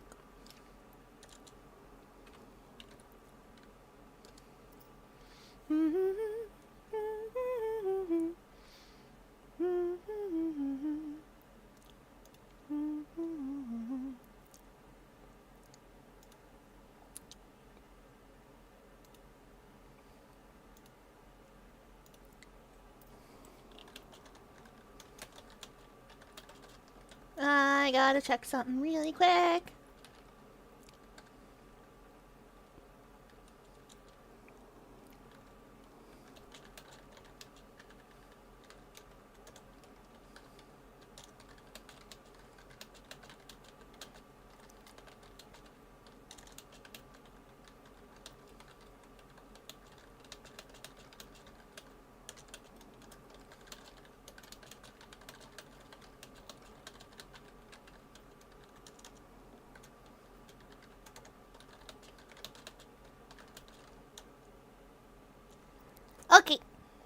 I did my check-in. I had to see something important. Oh, all those jingles happened. Okay. I have been to Toronto twice. Do you know what I remember from Toronto? Lots of cool things from Toronto. Tons of cool things. There's even a museum. There's like museums and stuff there. There's all sorts of fun stuff. But you know what I remember most about Toronto? 9, 6, 7, 11, 11. That's the number for pizza in Toronto. That is not the number for pizza where I live, where we have that. It used to be an Ontario-only franchise for a long time. And I needed you all to know that. It's stuck in my brain forever.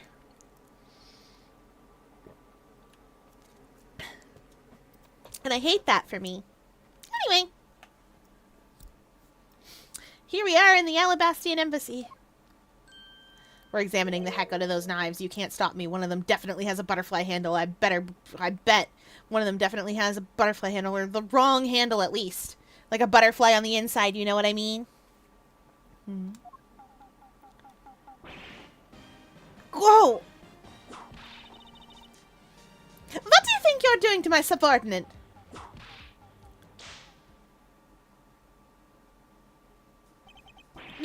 You're... No! Not you! Not you! No, you're gonna ruin Edgeworth's enjoyment of the Steel Samurai! What is he doing here? What is this man here for? Larry, why are you here? Go home! Poor Edgeworth! Larry Butts! Oh... Larry, no.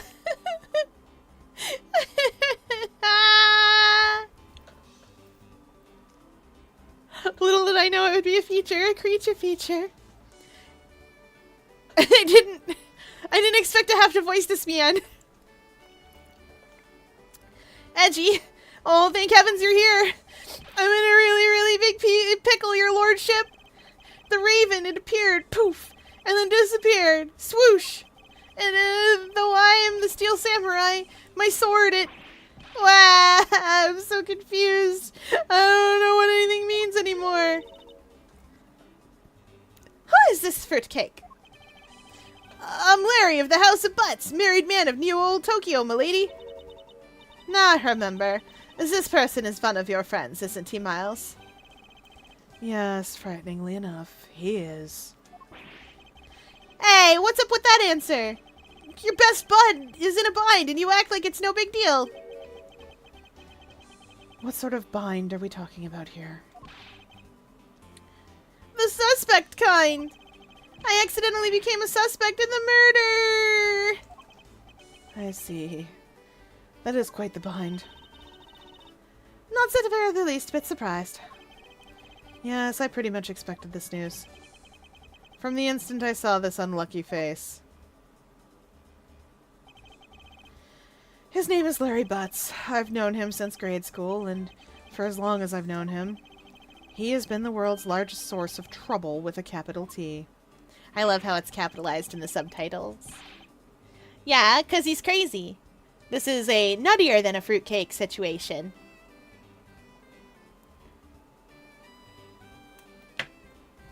That's what we're going for here.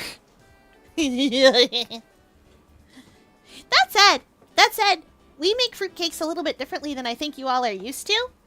Around here, what you do is you make a spice cake, and then you put little bits of cherries. Sometimes you put little bits of candied orange, orange peel rather, candied orange peel, which I know sounds weird, but I promise is really good.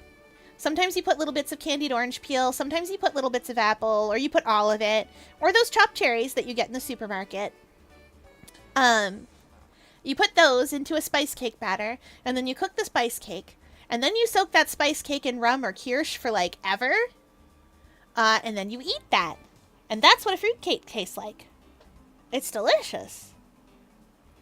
That's why I was always so confused when I would see, like, the fruitcake joke at Christmas time going around on, like, commercials and TV shows and stuff. And I was like, why don't they like it? And then I got a fruitcake from the store, and I was like, what is this? Why are you like this? And staff was like, that's a fruitcake. And I was like, it is not.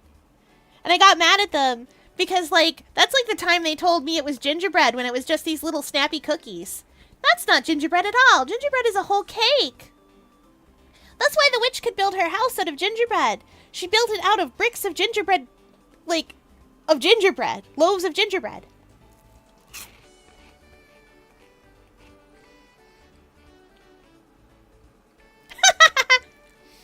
Fair. I know that Futurama jingle, too. Yes, I can guess why you're giggling. But the important thing is, fruitcake's delicious. The ones in stores aren't really fruitcake. They're like the idea of a fruitcake, but somebody whispered it to somebody else, who whispered it to somebody else who had never seen one before.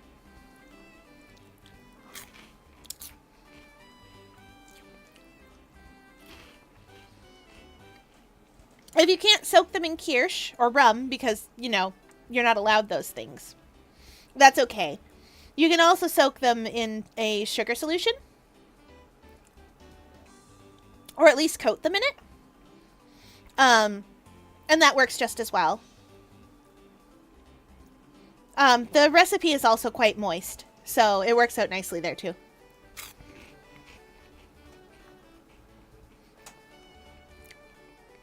I had to stop for cheese ball break. Yeah, I feel like they were definitely playing the telephone game with what that object is.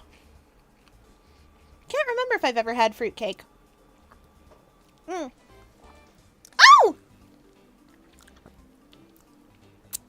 I was right to stop for tasty things. Hello, Tyler. Welcome in. Thank you for the raid. I stopped by earlier to see that you were playing Elden Ring. How was it? Was it fun? Did you all enjoy it? Did you have a good time? I hope nobody died more than was really necessary, but it's Elden Ring. People will die a lot. Or maybe it was Elden Ring. I have trouble telling the Souls games from each other. Except for Bloodborne, the only Souls game I've ever beaten.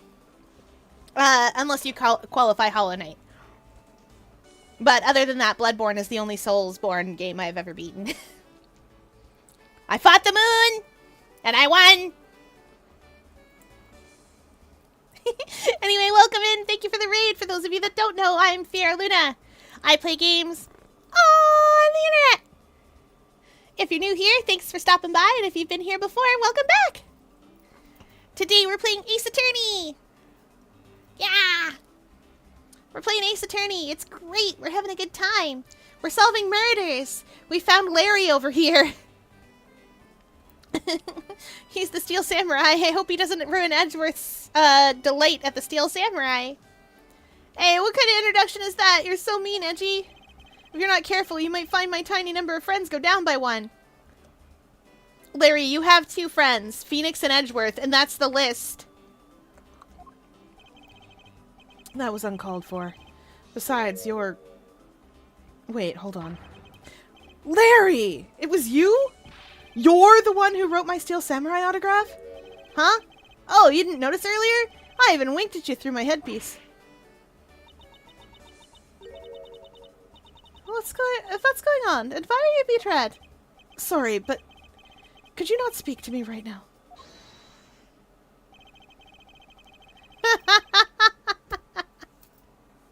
Yeah, he's here. He's here. This whole game's about him. I love that for him. We love this man. He's too beautiful. His life is a mystery. His life is a mystery. His life is a mess. He is trying so hard today. He's Francisca's subordinate in this case. Oh, sorry. Am I interrupting your comical yet melodramatic play? So this is the incident you mentioned earlier. Mr. Prosecutor, this man, this childhood friend of yours, is our prime suspect. Of what, you ask? Of the murder of the man who had snuck into this embassy, Mask to mask the second. Mask to mask the second?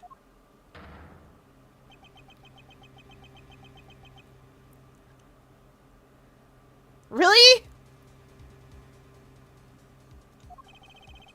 Only Larry could get himself into yet another mess as fine as this. Hey, is that fabric?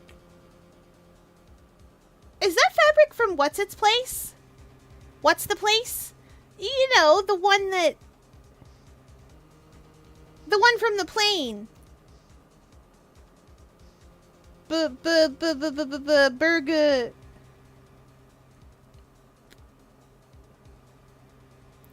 Burger Time. I don't remember what it was called.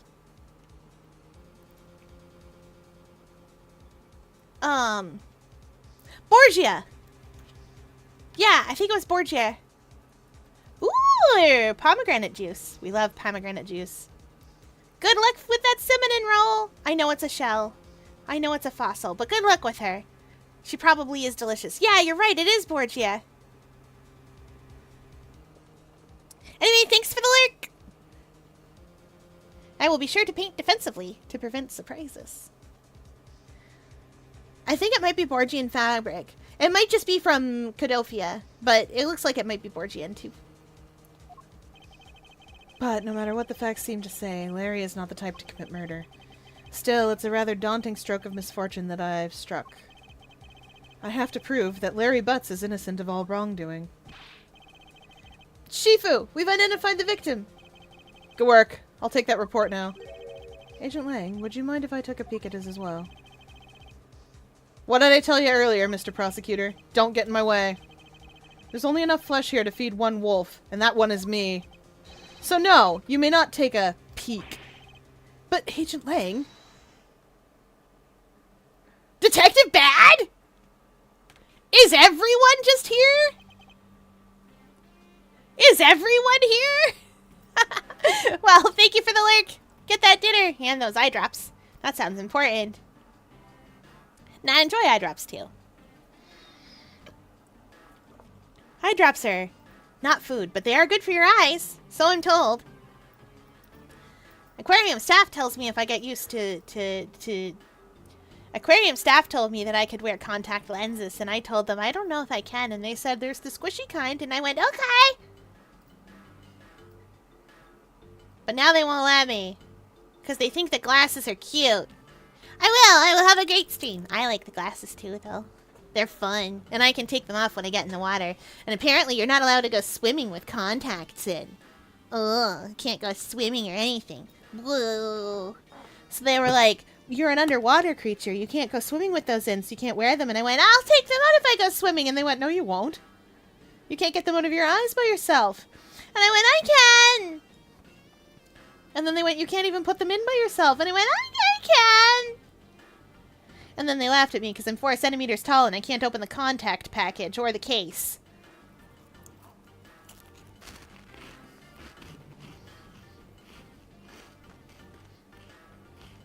And this is unfair treatment of me.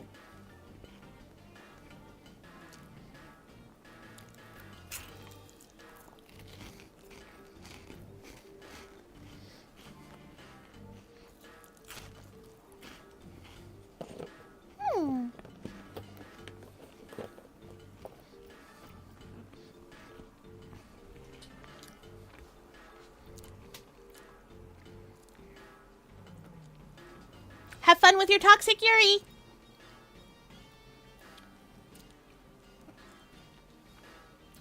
Okay. There's so many deep-voiced men in this room. I did this to myself. Agent Lang, will you allow an investigator such as myself to take a look? Yes, of course. You, let the detective see the file. You're Detective Bad. You're the prosecutor, Mr. Edgeworth, right? Fancy meeting you here, Detective. You weren't expecting me? Ever since that day 7 years ago, I've chased after the Atagarasu, non-stop. I even pressured Interpol into keeping me in the loop. in case a card was ever found. What incredible dedication to the case. Detective Bad knows the Atagarasu's MO very well, and his passion for the chase hasn't died down in these 7 long years. It's something I can respect. Alright, we hydrate his chat demands. Body break.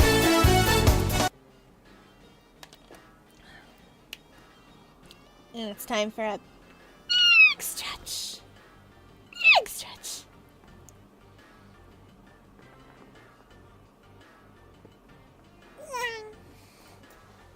Honestly, making it colder in here would be the thing to do. Oh, yeah. I can do it. I can do it. Staff will never catch me because they won't go near me because they're scared.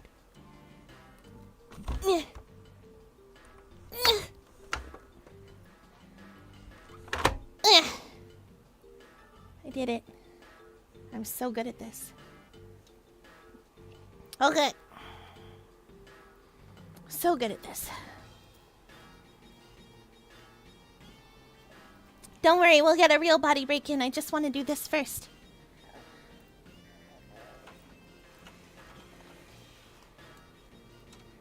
You see, I live very deep under the ocean.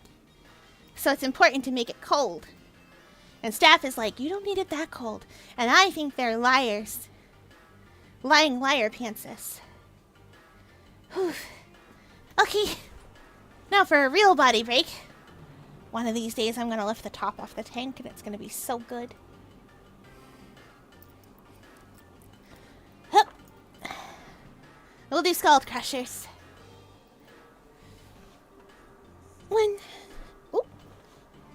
2, 3, 4, 5, 6, 7, 8, 9, 10. 1, 2, 3, 4, 5, 6, 7, 8, 9, 10. 1, 2, 3, 4, 5, 6, 7, 8, 9, 10. Okay, we did it. Yeah.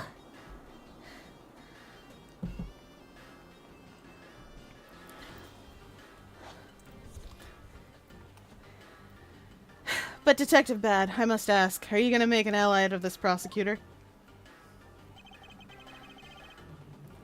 My only goal is to arrest the Atagarasu. If he can get to the bottom of this case, then I'm willing to share info with him. I'm in your debt, Detective Bad. About the murder of Damask II, would you be willing to fill me in on a few of the details?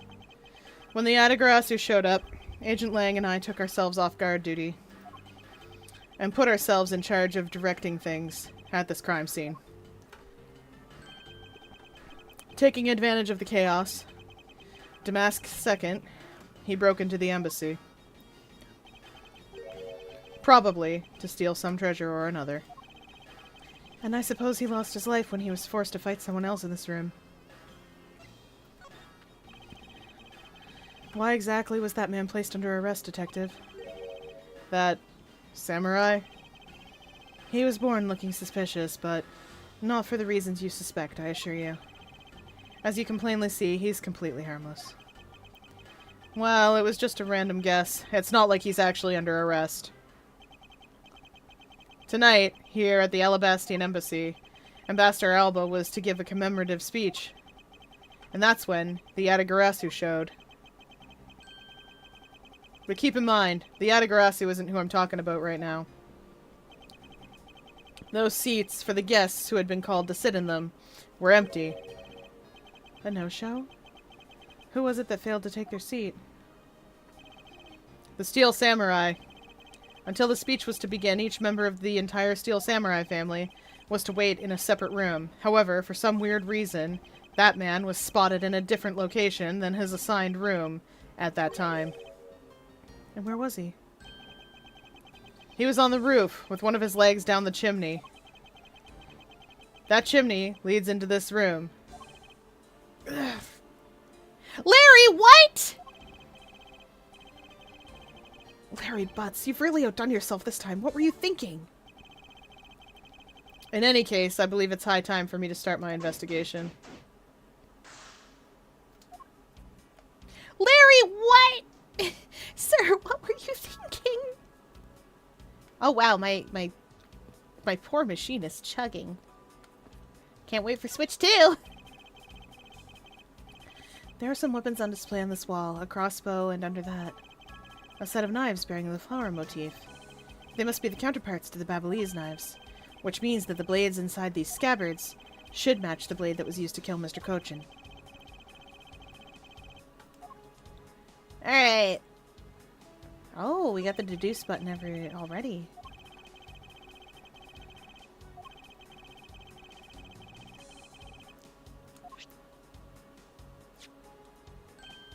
Mm-hmm. One of the knives is missing its blade. Let's see if the pieces of the blade and handle fit into each other. It would appear as if they fit together quite well, almost seamlessly. Then this means that an Alabastian knife did find its way into Babal. But how?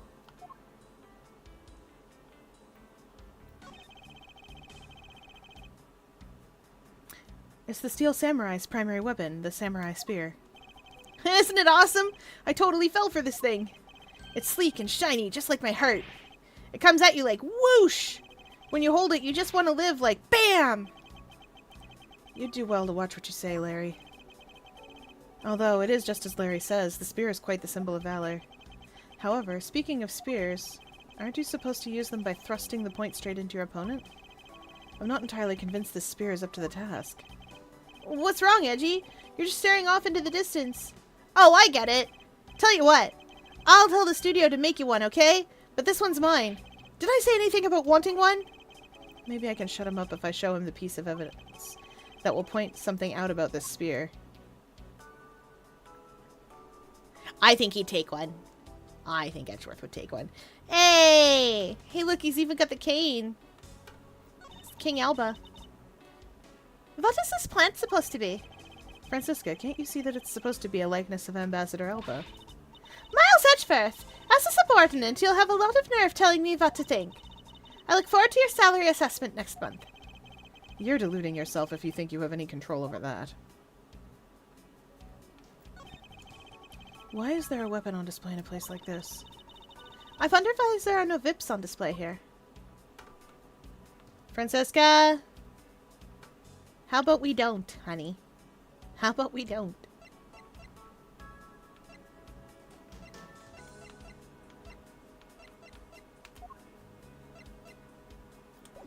Nope. I can spot absolutely no difference between this Prima Deck statue and Babal's. The statuette's face looks a bit like that costumed hero. Oh. The statuette's face looks a bit like that costume hero you like so very much. I only wonder why you Americans have such an affinity for this kind of face. The statue wasn't made by an American, you know. At least I don't suppose so. Fun fact, I can tell a difference. They're facing different directions.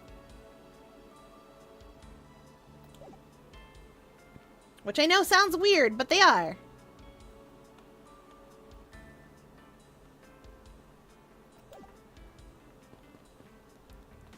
Okay.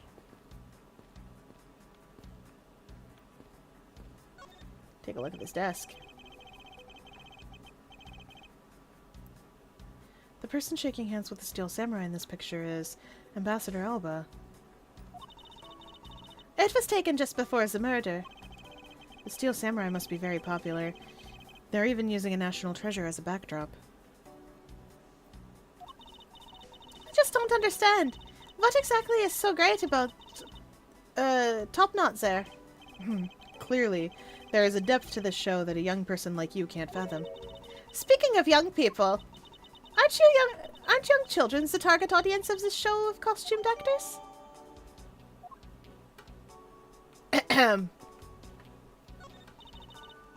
It's a fireplace, and by the looks of it, I don't think it's been used recently.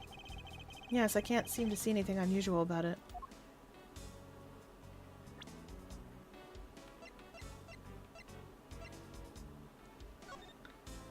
Why? There's a striking flower ornament on the handle of this knife. Compared to the Babyliss knife's handle, it's larger and gives Alabast more presence. But it's missing a flower petal. Like, it's clearly missing a flower petal.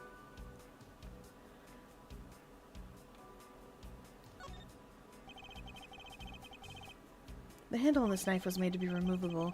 The killer tried to make this look like a Babyliss knife by switching the two handles, which means that there must be some reason behind that action. I need to know where that flower petal is, thank you.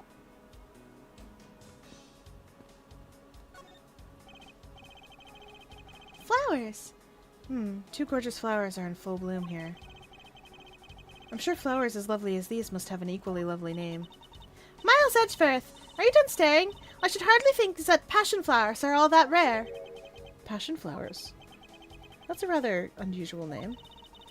It was named by priests in the 15th century for the Passion of Christ. As they say, you learn something new every day.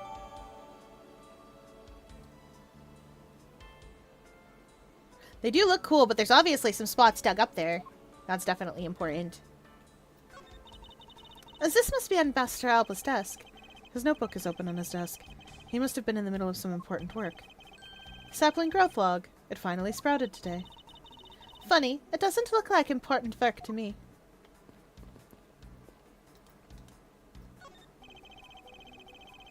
The counterpart to the Babyliss butterfly is the Alabastian flower. So butterfly and flower. They're both lovely things. But we can interpret this to mean that Alabast provides honey to Babel? Francisca, can't you come up with a more meaningful, profound comment? Very well, then. Let's hear what sort of profound comment you can come up with. Well, flowers cannot survive without the butterflies that spread their pollen, and butterflies cannot live without the nectar that flowers provide. If either one were to disappear from the equation, neither would survive. How was that, Miss Von Karma? Your explanation took so long that I nearly fell asleep. Well, let's continue this investigation. Francisca, why can't you just admit I had something there? I can admit he had something there, 'cause he did. What else have we got? So this is the victim, Damask II. What is with this gaudy outfit? You don't know about Mask Damask? A few months ago, this thief caused a lot of havoc on the populace. So this thief is separate from the Yatagarasu? I thought they were for a while because their MO and targets were different. Damask likes high-value trinkets and jewels, and being gaudy is his signature. Gumshoe was in charge of that investigation, so he'd know more about Damask. That's alright. All I'd probably hear are tales of his failure anyway. Humph. You haven't changed a bit, I see. In any case, let's get started here, shall we? Mask to Mask is from a different Phoenix Wright game, which we will eventually play. We just haven't gotten there yet. There's not a single shred of fashion sense in Damask's costume. Well, at least I can appreciate the great effort he must have put into making it. You two don't know? You can buy this costume almost anywhere now. It's being sold? Since when? Since around New Year's. The streets are practically flooded with them. Turns out Damask is a lot more popular than I thought he'd be. I can't believe that foolish fool would dress in fool's clothing to act so foolishly. We got your point about 3 foolishness back, Francisca.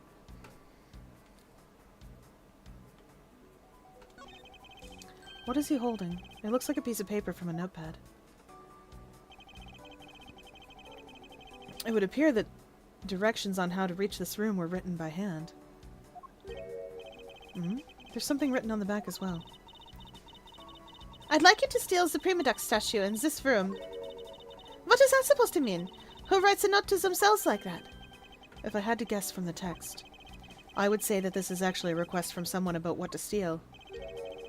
Just who is the person that requested the theft of the Prima Duck statue?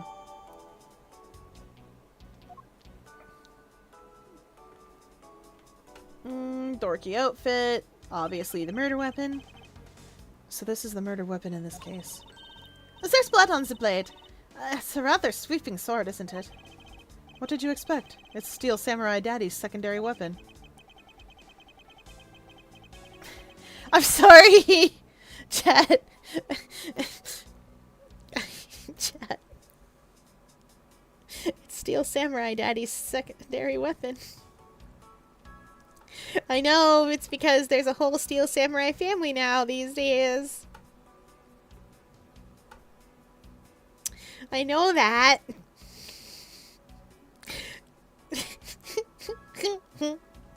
Okay, moving on. I only call it his secondary because although he uses his sword in most of his battles, it's his trusty samurai spear that he turns to in a real fight. You sure know quite a bit about the Steel Samurai. That's only because I saw the stage show earlier. The owner of this sword is the Steel Samurai, or in other words, Larry. I should probably ask him about it, as detrimental as it is to proving him innocent. I suppose this was the wrapping cloth Damask II used to carry his stolen goods. But there's nothing wrapped in it now. I guess he never did manage to get his hands on whatever he was about to steal.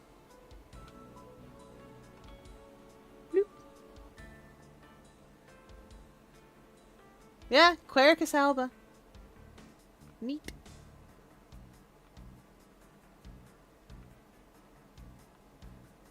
Wait, hold up. I thought that Damask had quit the business. This guy, he's just a copycat using the name. A phony successor. He's just another petty thief. His real identity is an out-of-work guy by the name of Kashi No. He's 29 and wanted on larceny charges. From his clothes and what he was carrying, we determined that this guy is the real Damask II. The cause of death appears to be the loss of blood from the back of his head. It seems that he was struck with something very hard. In other words, he was bludgeoned to death.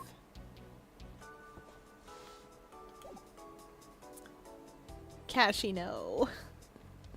As in, he doesn't have any.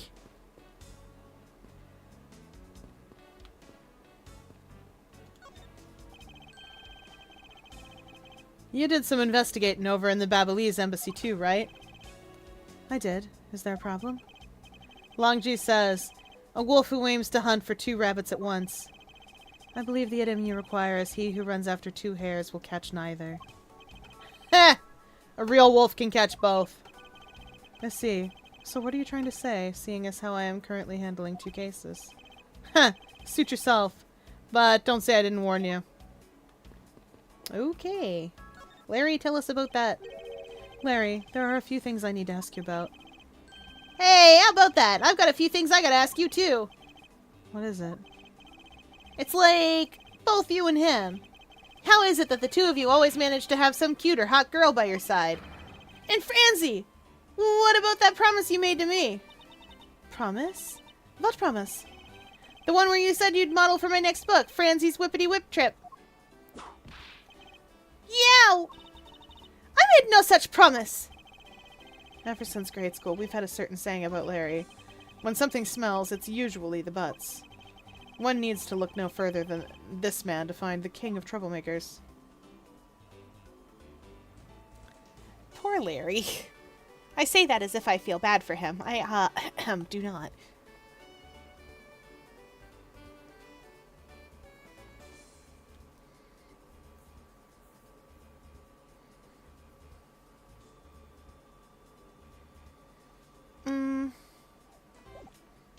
Hang on. There was the exact same statue sitting in that Babalese office we examined. It's the Prima Duck statue. It was the national treasure of the Principality of Corofia. There was only one of these statues, meaning that one of the 2 is a replica. But both Alabast and Babel claim to have the real thing. What an incredibly childish fight to have. There we go. I was waiting to see if it would give me the statue. I think I didn't examine it.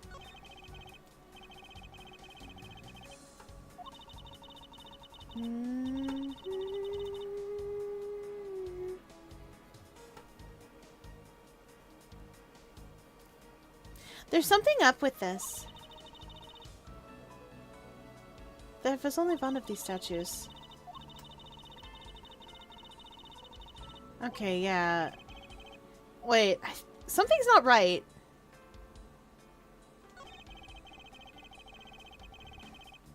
There was almost the exact same wall mount for the knives at the Babyliss side, but I can't see any of the details from this distance. Oh yeah, we already examined that. The counterpart to the Babyliss butterfly is the Alabastian flower. Oh yeah, this is that same commentary.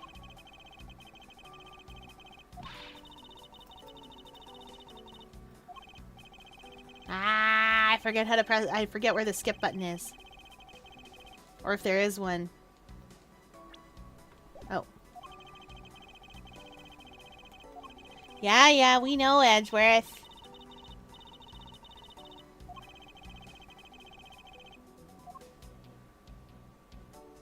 Something's not right here.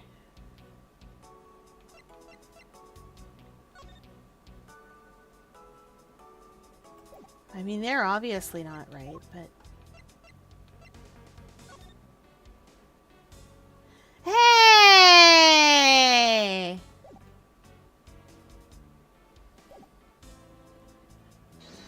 I wonder if that's a problem. I mean, it's probably nothing, but...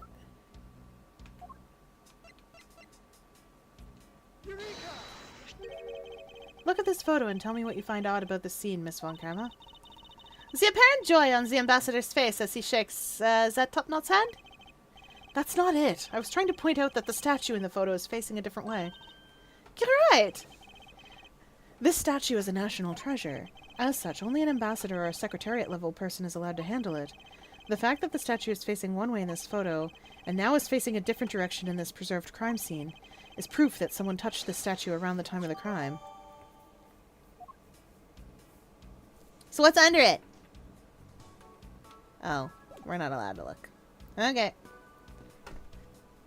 That's all done then. Let's talk. As I recall, aren't you calling yourself Loris Dunim now? That's Dunim. Loris don't. Oh wow. Okay. Dunim and Dunim. Okay. Loris Dunim. Get it straight in your head, Edgy. Ow, ow, ow, ow, ow. Now I remember. You're such a rude, pale imitation of a real artist. No, you got it all wrong. I gave up on that whole Loris business. Besides, when Banjolina left me and my heart in pieces, that's when Mindy walked into my life. She's been so good to me that I wanted to help her in some way. And I figured I could through this Steel Samurai outfit. Your inane blathering makes less and less sense each time we meet. I believe he's saying that he picked up this part-time job as the Steel Samurai so that he may attempt to capture the heart of the actress who plays the Pink Princess. You got it! I knew you'd know what I meant, Edgy. Not really. It's not so much as I understood, but a simple deduction based on your usual modus operandi, Larry. Man, we are whipping right along. Larry, I'd like you to confess right now to everything you did tonight. Confess? Hey, don't tell me you suspect me too! Nonsense. I don't believe you have the mental acuity needed to plan and execute a murder. However, we are talking about you here, so I find it hard to believe that nothing happened.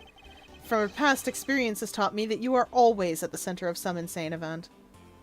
It's true!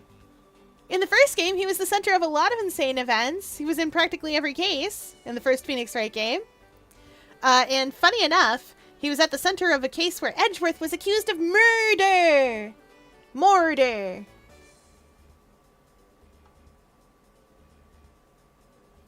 Definitely the murder. Edgy, how can you be so mean? Stabbing me with your words like that. Unfortunately, I don't have the time to search out a key to unlock your heart this time. So I suggest that you cooperate and tell me what you know. Okay, I get it. Just stop Francie from whipping me from behind. So, I guess you know what I did, right? Edgy? I can't even begin to imagine. However, I imagine that whatever you were up to was probably beyond my imagination. So you will tell me what exactly you did, Larry. Nope, not yet, Edgy. It'll take more than that to loosen my lips. A lot more. Confess. Now. Okay. Well, I was up on the roof. And why exactly were you up there?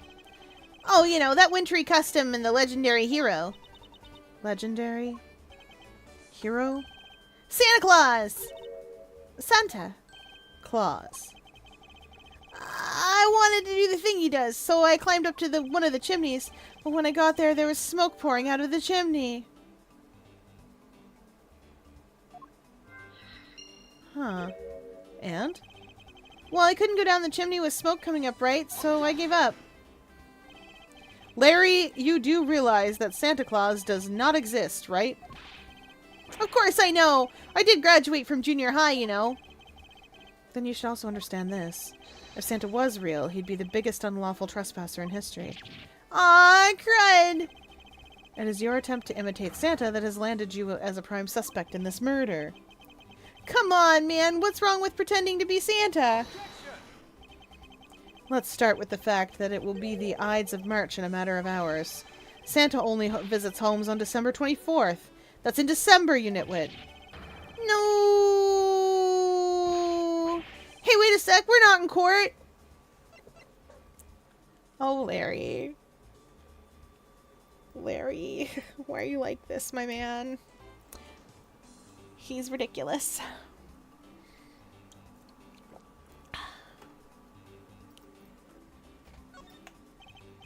Larry, how about the samurai sword that was used as the murder weapon?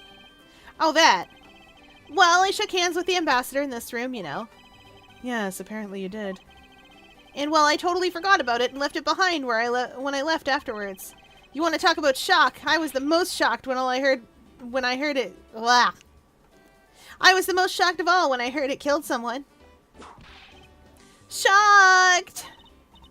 Foolish fool looking especially foolish for foolishly starting such a foolish excuse. You forgot to take something that big with you. Who would believe such a tale? I would. Sorry, Miss Von Karma, but I believe him. Because if anyone could forget something like that, it would be Larry. Hadji, you believe me?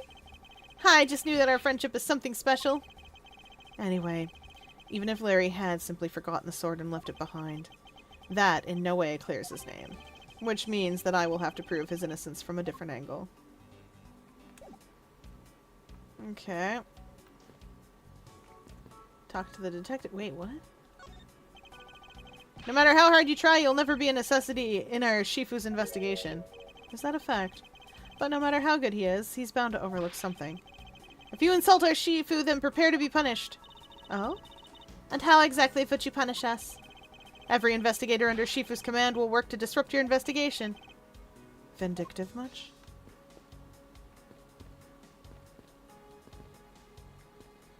Wow, it does not like this. There was a grandfather clock just like this one earlier in the Babalese embassy. You know, symmetry is a fine thing, but their interior design really suffers for it. Really? I think this clock actually fits the decor of the room quite well. I suppose the wood does suit the all-natural atmosphere of this room. Its design and the material it's made of strikes a good balance with the plants. Hey, you two! Now's not the time to be talking about interior decorating, you know? Hurry up and save me! Be quiet! Ah! This is all part of my elite investigation. All you need to do is be quiet and watch. Actually, I do believe Larry has a point for once. Well, what pieces of logic have we got? Just one. We should probably have slightly more than that.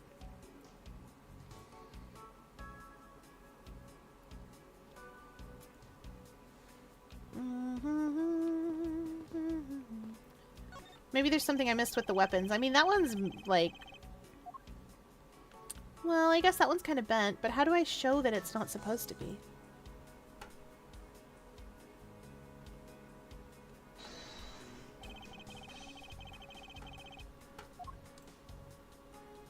Let's take a look.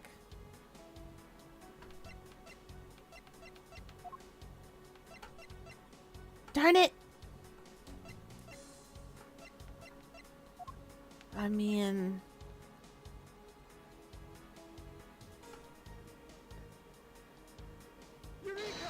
Maybe. Larry, about this spear. Oh, are you feeling it? Bam! I thought there was something strange about this spear. Tell me, Larry, is it just me or is this spear a bit bent? What? No way. It's exactly how it should be, yo. I have here the autograph you wrote for me earlier. Now take a good look at this which you drew with your own hands. You can see that the spear is clearly of a different shape. Ah! What do you have to say to that? I'm sorry. When I hold a spear in my hands, all of a sudden I feel super powerful. And then during practice, I was spinning it around and around. And bam! I hit the wall. You unbelievable! This is an embassy! But I've always been like that, ever since I was a kid. One time on an overnight field trip, I bought a fake sword to play with and played with it later that night. I'm just a useless hot-blooded man. Larry, clarify that for me, will you? Okay, so it was some field trip and I began to shadow fight with myself. Not that. I meant what you said earlier about spinning the spear and hitting the wall. Oh, that. It's no biggie. It's not like I left a hole or anything. That's not why I'm asking, Larry. The samurai spear is made of metal. I somehow doubt that a move as simple as spinning it around would cause it to bend. Man, Edgy, you're so naive. Where did that come from? Well, you keep calling it the samurai spear, but it's not real. You can't really fight someone with it, because it's hollow on the inside. You could hit it against practically everything and it would bend. Is that so? Don't tell me you thought it was real. Oh, but don't take it the wrong way. I just think that part of your personality is cute. I see. Your friendship truly is something special, Miles Edgever. Ugh, that's not friendship, it's utter humiliation.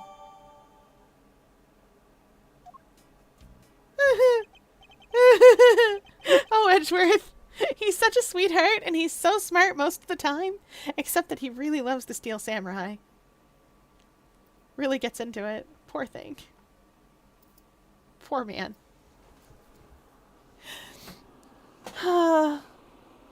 But we love him anyway. I like you anyway.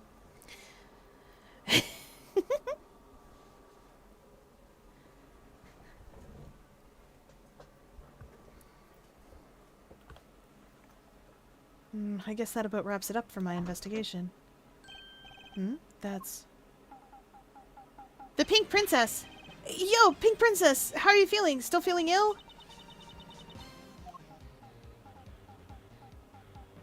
Who's under there? And yet another strange character comes out of the woodwork. And so the Pink Princess also comes to pay the Alabastian embassy a visit. I believe I may need to speak with her as well. I swear, if this is Wendy Oldbag in this suit. Guys, I'm taking bets. Do you think Wendy Oldbag is under here? Or else, alternatively, Callisto U, but there's no way Callisto's in there. So what are we thinking? Wait, haven't we seen Oldbag already at this hotel? She was in the... Yeah, we've seen her already. Okay, so maybe we're all right. Maybe that's not who's in here. Who knows, though? Miss Pink Princess, I have a few questions I'd like to ask you. Miss Pink Princess, if you would please...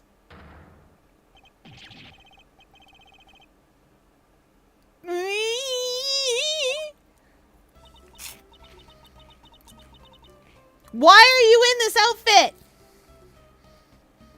Why are you in here? Why is it you? I thought you were in the astronaut costume earlier. Weren't you?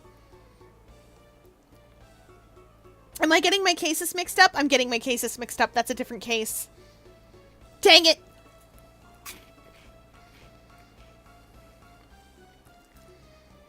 Not again.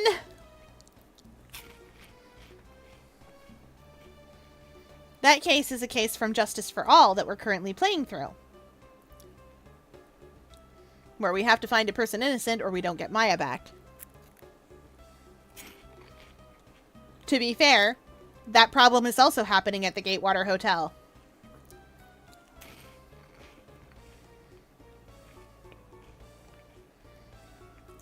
I'm horrified.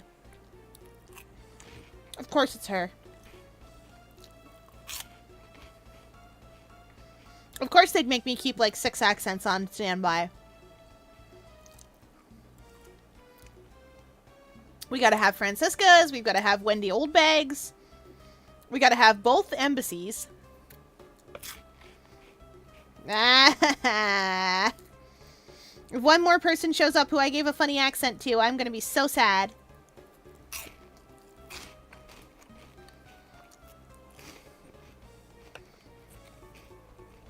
We're taking a cheese ball break. I know you can hear it.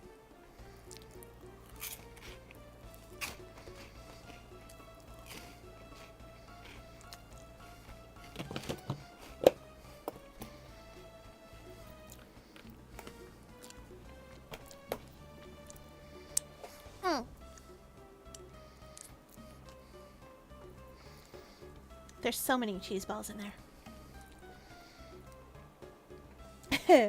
This must be what they call fate.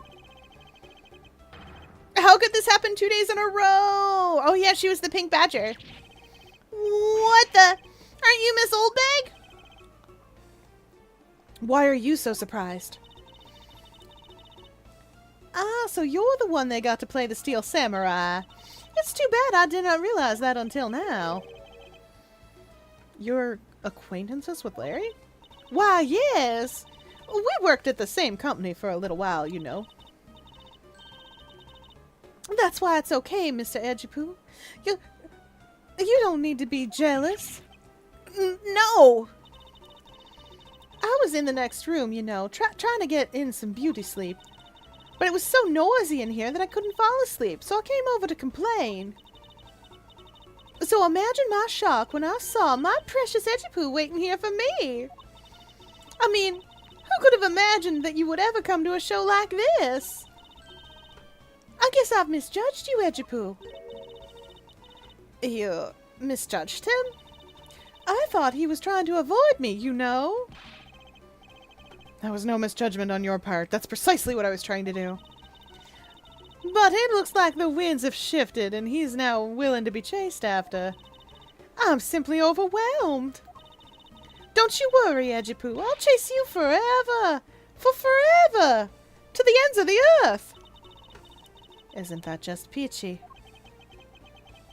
This is one of those rare times when Francisca and I actually see eye to eye. Now then, what are you doing here?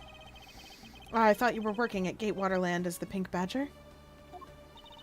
What are you talking about? That was ages ago. That was yesterday. Look, I worked at Global Studios before a long time ago, right? Well, they called me up this morning, kinda out of the blue, actually. They called you?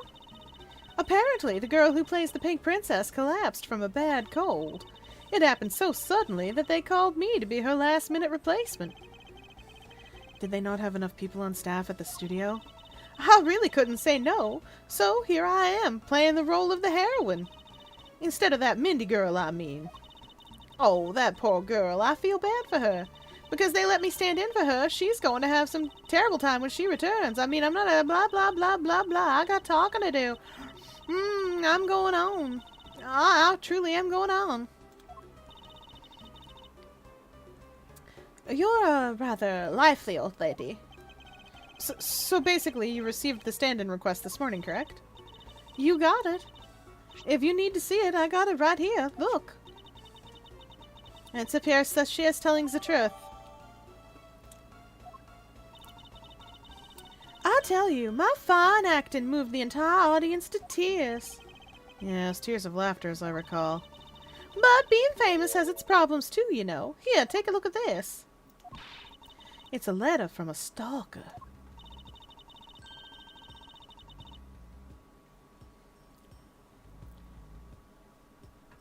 I was just taking my break when I found this stuck on the door to my room. This is terrible writing, and it's Larry's. This doesn't read Wendy, I'll be descending on you from above tonight, your loving night. This reads Mindy. Because Larry writes his eyes weird. Honestly, you really have to watch out for these kinds of things. Look at what it says. Wendy, I'll be descending on you from above tonight, your loving night. You're delusional, lady. Humph! How absolutely revolting. I mean, you'd think he could get my name right. There's no accent in my name. Wait, this horrible handwriting. Where have I seen this before? But now that you're here, Reggie-Poo, I feel 100% safe. Where do I factor into this? Well, you'd bust that evil stalker man for my sake, wouldn't you, Reggie-Poo? Well, if you allow me the liberty to handle this in my own way, I'll gladly dispatch a detective to your house later. Oh, come on, Edgy-Poo. Stop being so dismissive and playing hard to get.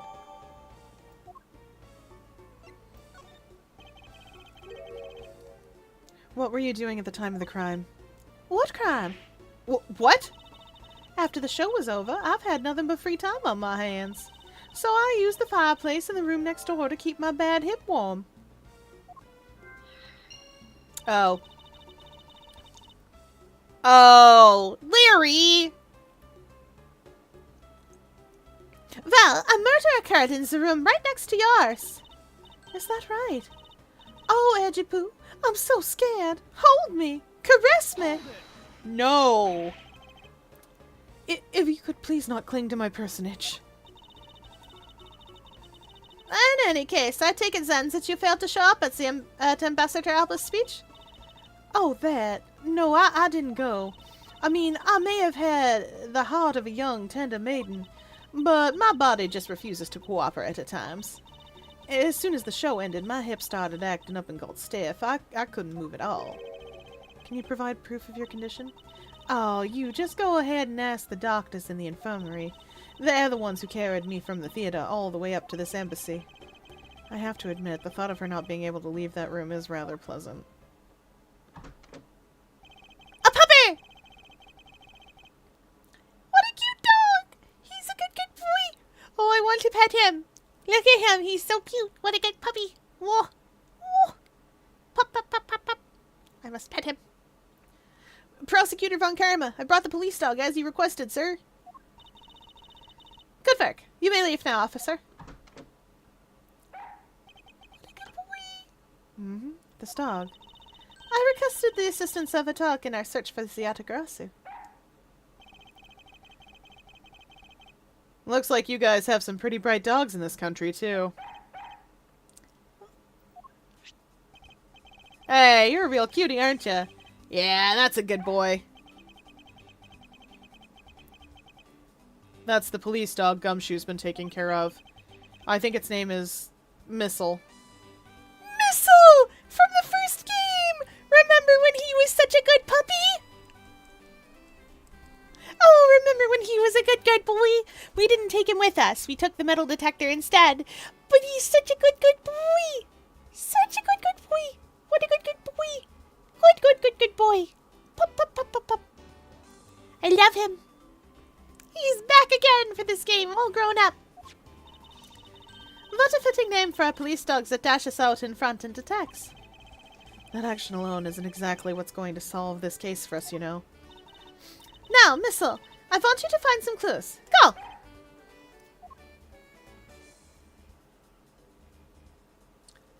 Always. What is... Good dog. You really are quite bright, aren't you? Unlike a certain someone I know. Now, what do we have here?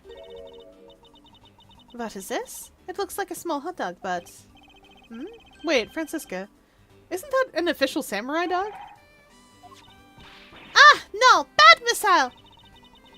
He ate it. I wonder if it's alright for him to eat that. Okay, so, for those of you that don't know, in the first game, you can take Missile. You can take any of the 3 different things that Gumshoe offers you, and one of them is Missile. You can take Missile with you, and all that happens is, because he doesn't do anything, But if you go to Larry's samurai dog stand, in the case that you get Missile, he will steal a hot dog. He will steal a samurai dog. And you get sort of the same dialogue here. He ate it. I wonder if it's alright for him to eat that. It's just a meat substance snack featuring the Steel Samurai. I'm sure he'll be fine. Because that's quite a bit of information you gathered there in a single quick glance. We should really be focusing on why there was a samurai dog there in the first place. It looks like that snack wasn't all Missile found. Oh, and what do we have here? It appears to be a lady's undershirt. I wonder if Ambassador Alba might have an interest in cross-dressing? Francisca! That's not... Why is that the jump we make? I somehow doubt that. It doesn't look like the shirt would even fit him. A samurai dog and a lady's undershirt. What are these two items doing in a room like this? Given the circumstances, this lady's undershirt could only belong to one person. I suppose I should get this over with and ask the owner of said undershirt about it. Do we have any investigation?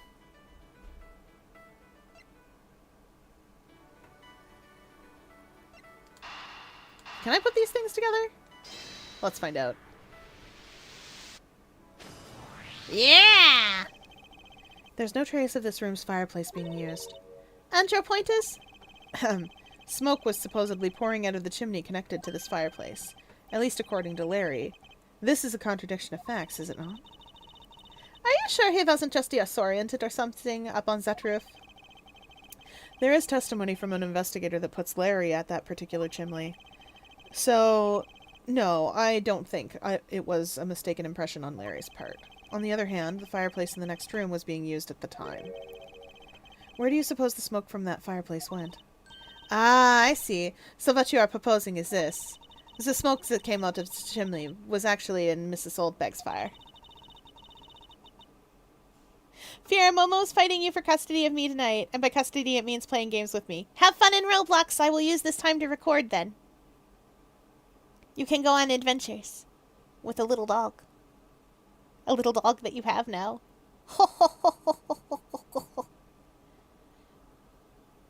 Good luck! Ms. Oldbag is here. She's the pink princess today. Just standing in for her. So basically, the fireplace of neighboring rooms share one chimney. Is that what you are implying? Precisely.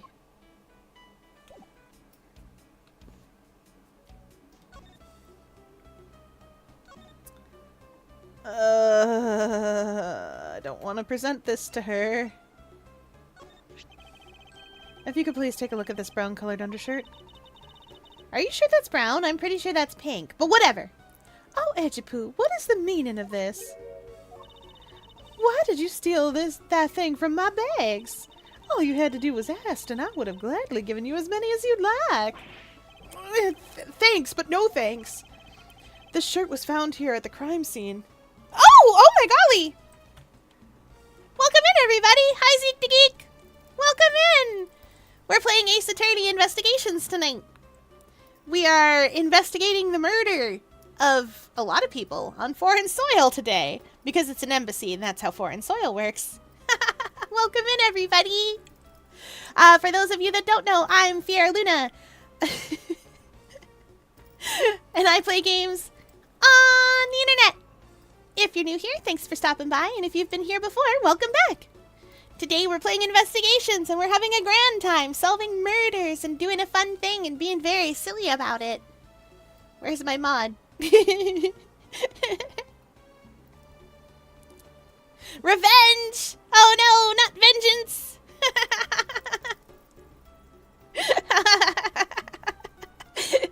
We do love the revenge raids. Well, here we are having an adventure. This has so far been a delight. We are in the last case of this one, unless there's a secret extra case that they put in because it's the remake. I don't know. We'll find out. Anyway, I stream every single night. You guys know that. I'm a variety streamer. What's the other thing I usually say when new people come by? Or when a lot of people come by. Oh yeah, you can also find me over on YouTube. If you miss VODs, they are on YouTube. They are all on YouTube. Well, almost all. There's one that's missing. But it's ancient, and you'll never see it. Welcome to the aquarium. Please enjoy the octopus exhibit. I'm the octopus. This is my exhibit. I live here.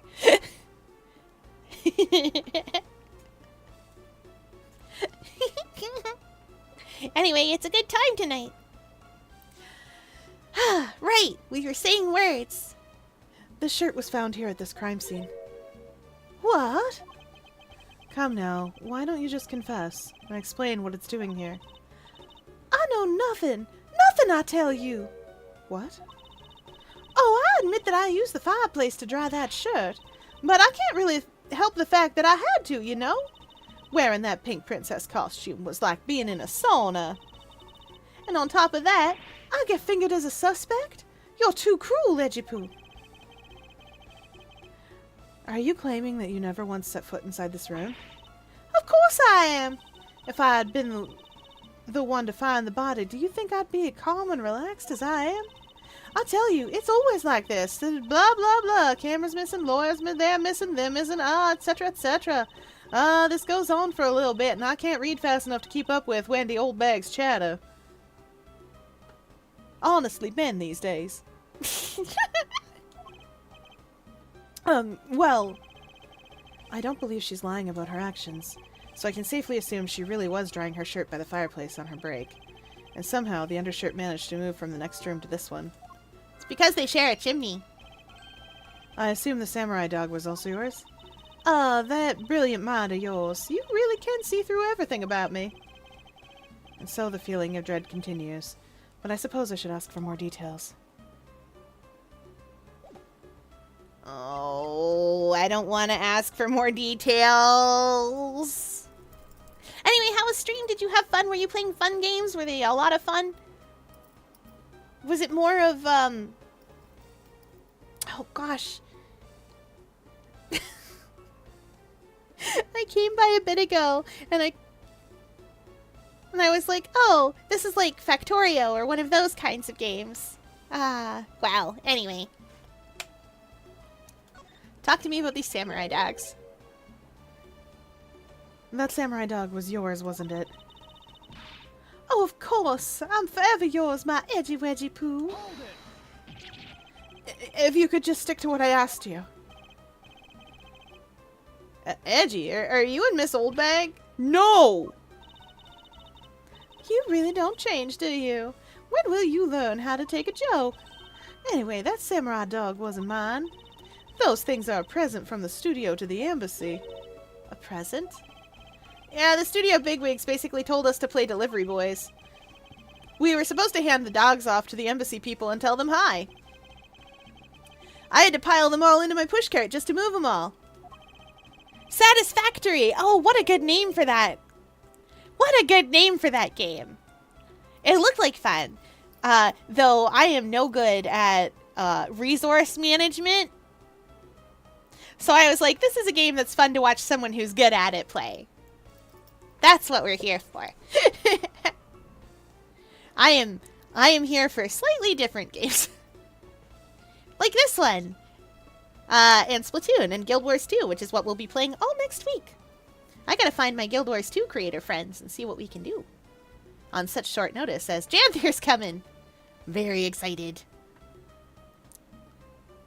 Those studio guys should have delivered those things by themselves, right, Edgy? So, did you deliver the samurai dogs to the embassy staff as per your instructions? Hey, Edgy, don't just ignore me and my question. Aren't you gonna stick up for me?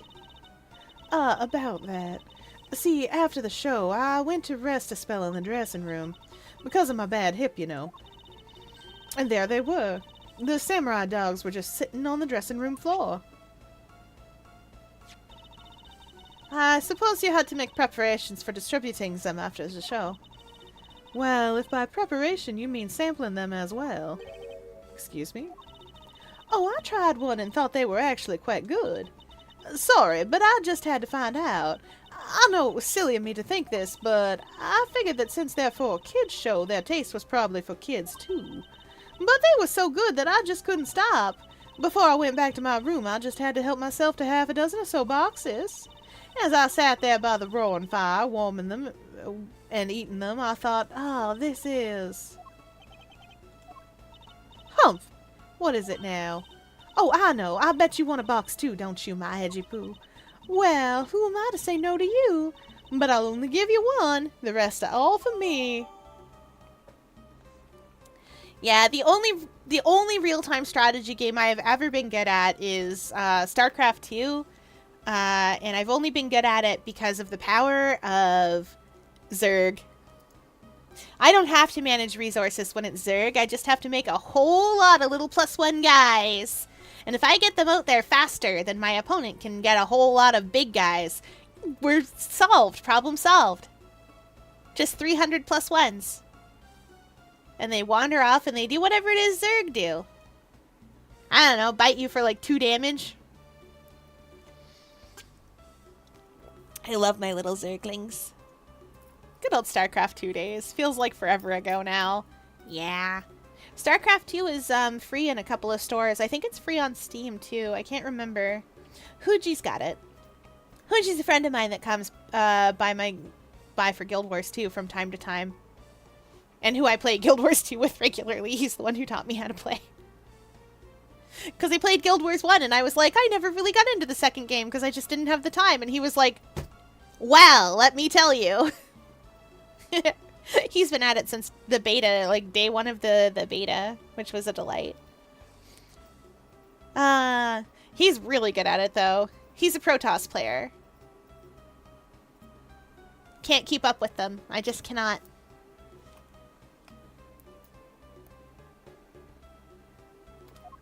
Okay. Looks like the lesson for today is that when the Steel Samurai and the Pink Princess take off their masks, they transform into a pair of annoying troublemakers. Okay. Can I give the dog? Yes? No, I don't want to give anything to you. I want to give things to the dog. He was much bigger help than I thought he would be. Yes, however, there are a few aspects I don't understand about what he found. In that case, you should keep on investigating until you do understand. Now, my subordinate, continue with the investigation. All right, I will. It is with great dread that I proceed and do what I must to solve the case. Do we have logic pieces? Do we have 2 logic pieces? I bet we do, and I bet they connect. I've just been doing this anytime I get 2 logic pieces. That said, I kind of remember this game. Or rather, the end of this game.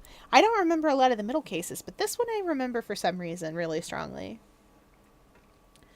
The lady's undershirt that Missile found.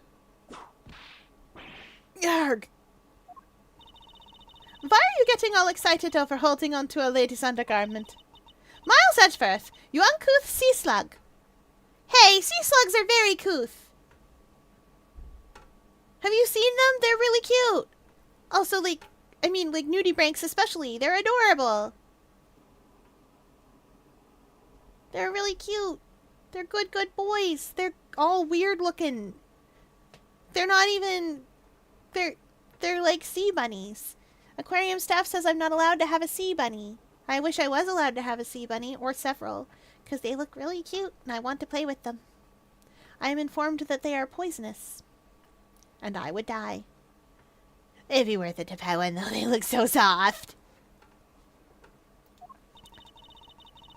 If you know the owner of said undershirts, then hurry up and return it to her already. You have it all wrong. This is evidence. And the owner of this piece of evidence was in the room next door. And yet, despite that, Missile found it in the fireplace of this room. This lady's undershirt. Are you seriously claiming that it somehow passed through a solid brick wall? Not quite. The fireplace in this room is connected to a chimney. The other fireplace in the other room is also connected to the same chimney, leading us to the possibility that the 2 fireplaces are connected to each other. Perhaps a closer look at the back of the fireplace is in order.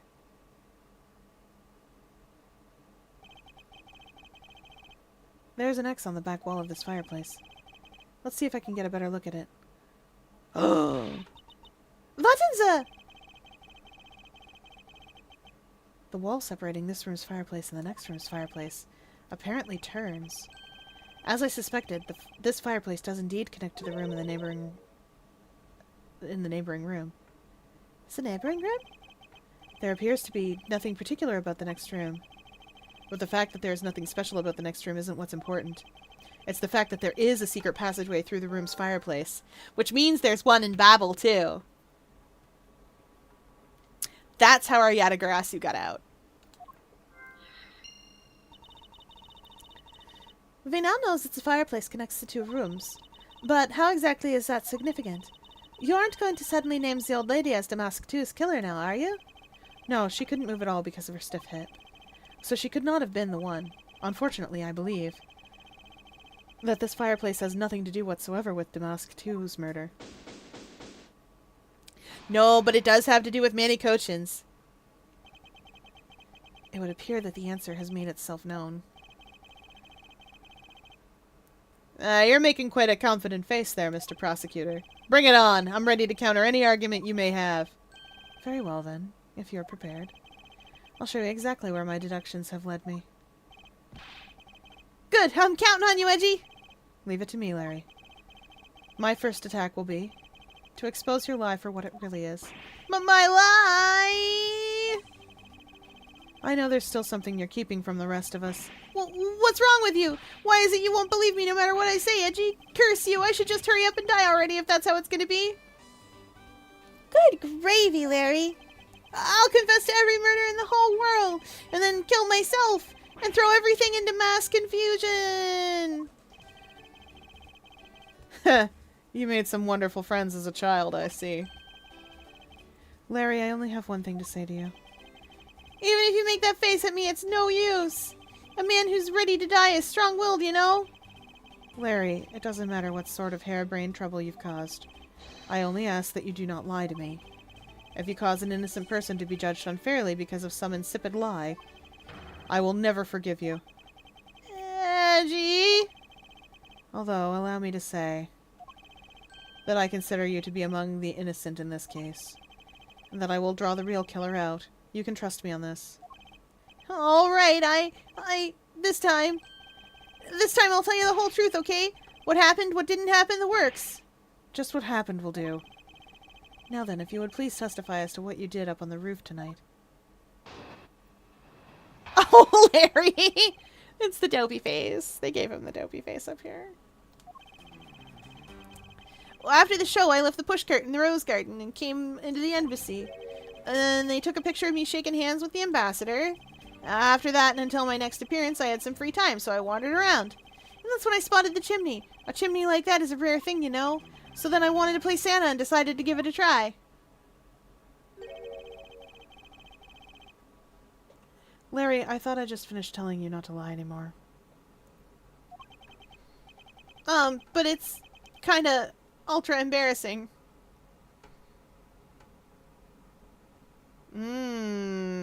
Yep.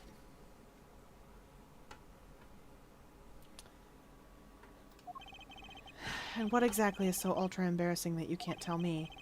Edgy, man, I just said it was embarrassing, so of course I can't just blurt it out. You're just gonna have to reason it out of me.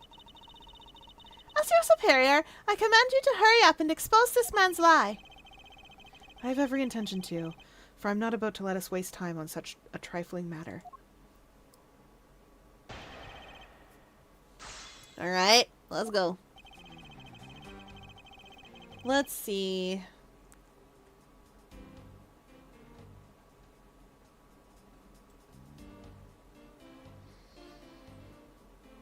You know, I feel like these are all true.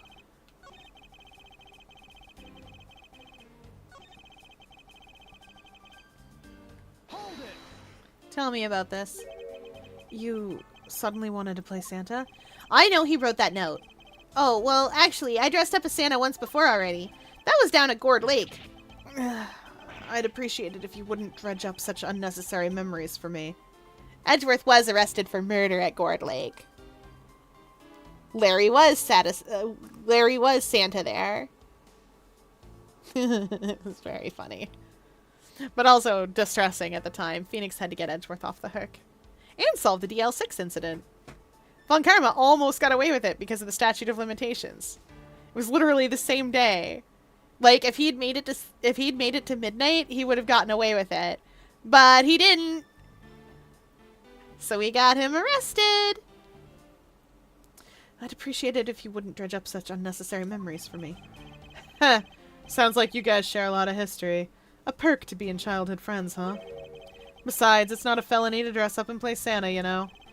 Santa doesn't go around killing people after he comes down a family's chimney, after all. Oh, I don't think you've seen the various Christmas horror movies that exist. Black Christmas is a good one. Krampus isn't technically Santa Claus, but that's a good one too. There's also... goodness. There's an anthology horror that's a bunch of different Christmas horror stories. That is... Well, stars is a strong word, but William Shatner's in it as the radio DJ. And that's fun. Like, my man, I don't know where to start with this. Actually, it is worth delving into whether or not... Blah. Actually, is it worth delving into whether or not playing Santa is a big deal? It is! Actually, I believe in the case of this man, playing Santa is actually quite a big deal. Are you saying your buddy isn't exactly made of Santa-quality stuff? Precisely. You hit the nail on the head, Agent Lang. Hey, Edgy! That's so incredibly mean! Tell me something, Larry. Did you know that Santa's job is to deliver presents to people all over the world? Of course I know that! I did graduate from junior high, you know? In that case, it's your turn to tell me something. I want you to tell me to whom you were delivering a present to. I was, delivering a present to a child not basking in the warm glow of love? That must be the most elegant description of you I've ever heard, but a lie is still a lie. You know how to kick a guy when he's down, you know that? In any case, the person you wished to deliver a present to was most certainly this.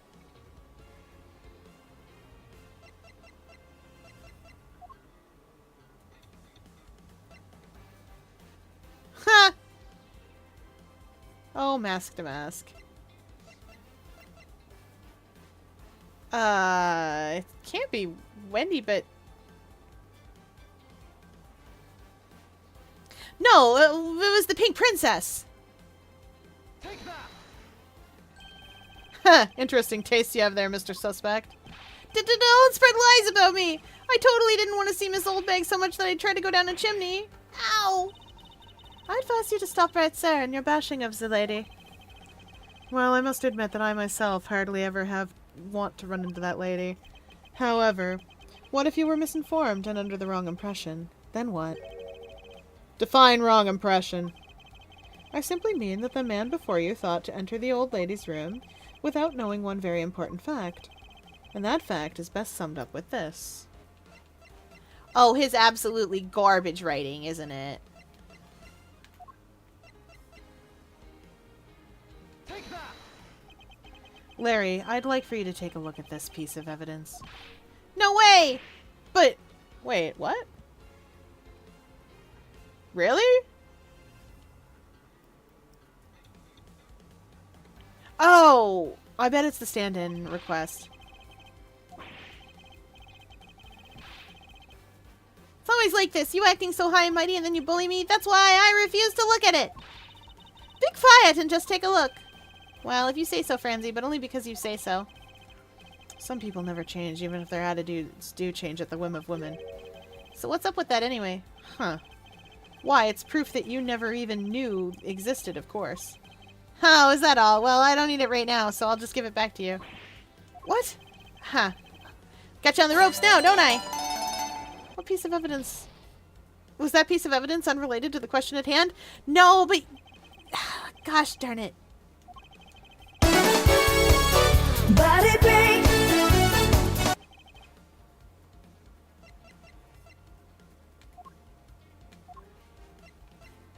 Oh, golly. Okay. Take that! We're doing this thing out of order. That's what's wrong. Alright, we hydrate as chat demands.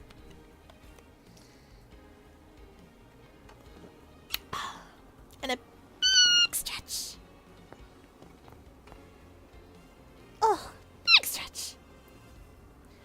Okay, now let's make obliques happen. We can do that much. Okay. 1, 2, 3, 4, 5, 6, 7, 8, 9, 10. 1, 2, 3, 4, 5, 6, 7, 8, 9, 10. 1, 2, 3, 4, 5, 6, 7, 8, 9, 10. Okay, we did it. Oh, yeah. Yeah. Yeah. Okay, we got it. This is something the old lady received from her employer for the night. The girl who normally plays the Pink Princess, Mindy, was it again? It seems that this man is quite taken with that actress. But that's not true, Edgy. She's the one with the hots for me. I just know it. I can feel her. I can feel her sexy beam piercing my heart when she's watching me. Sexy beam, I tell you. Larry. You filthy, despicable, inconsiderate, fickle, idiotic, cowardly apparition of a man. You haven't matured at all since we last met. Hey, Mr. Prosecutor. Yes? This guy, he's got bigger problems than just getting involved in murders, I take it. I suppose you could put it that way. Hey, what the heck, man? I don't get you guys at all. Why do you have to make me out to be some sort of bad guy? To return to the original topic, I propose at least this much has been made clear. Without any knowledge that Miss Mindy had fallen ill, Larry tried to make his way into the Pink Princess's room. That much we know for sure.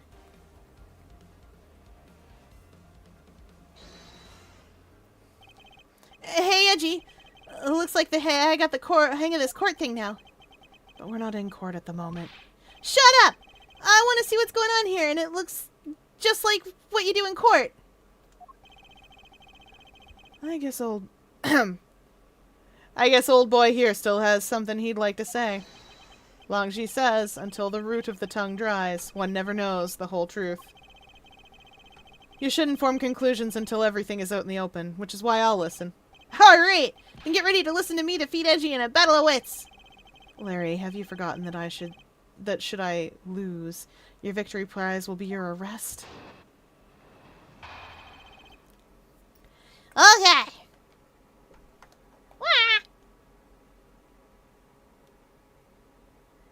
Alright, I would look at the time, though. Because you know what time it is. I just need to make sure that I can save from here.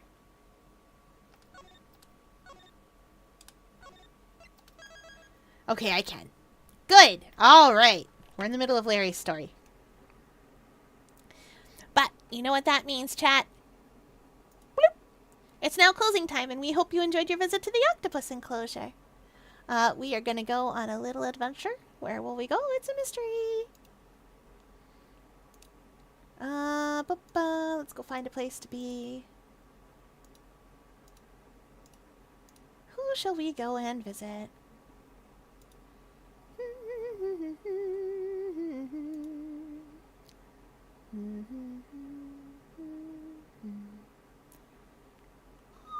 Oh, Smooshy Forest is such a fun game. Unless you are on your end screen. Oh, yeah, alright, good. That's the start screen. Let's go! I never get to catch Afterglow Ampharos. Okay, it is adventure time. For those of you with me on YouTube, that really is the end of the night. For those of you over with me on Twitch, we are going on a little adventure. I'm sorry if I couldn't see you, YouTube chat. I've just looked over and realized something's wrong with the way that Restream is sending. Oh. Well, we'll fix that for next time. Anyway, we're gonna go on a little adventure. We're gonna go see a little mushroom, explore a forest. It's gonna be exciting. Don't you worry, it's gonna be fun. Whee! All right, I will see you all next time, chat. Tomorrow is Final Fantasy VI. Okay, that's it for tonight, everybody. Thanks for playing along with me. Bye.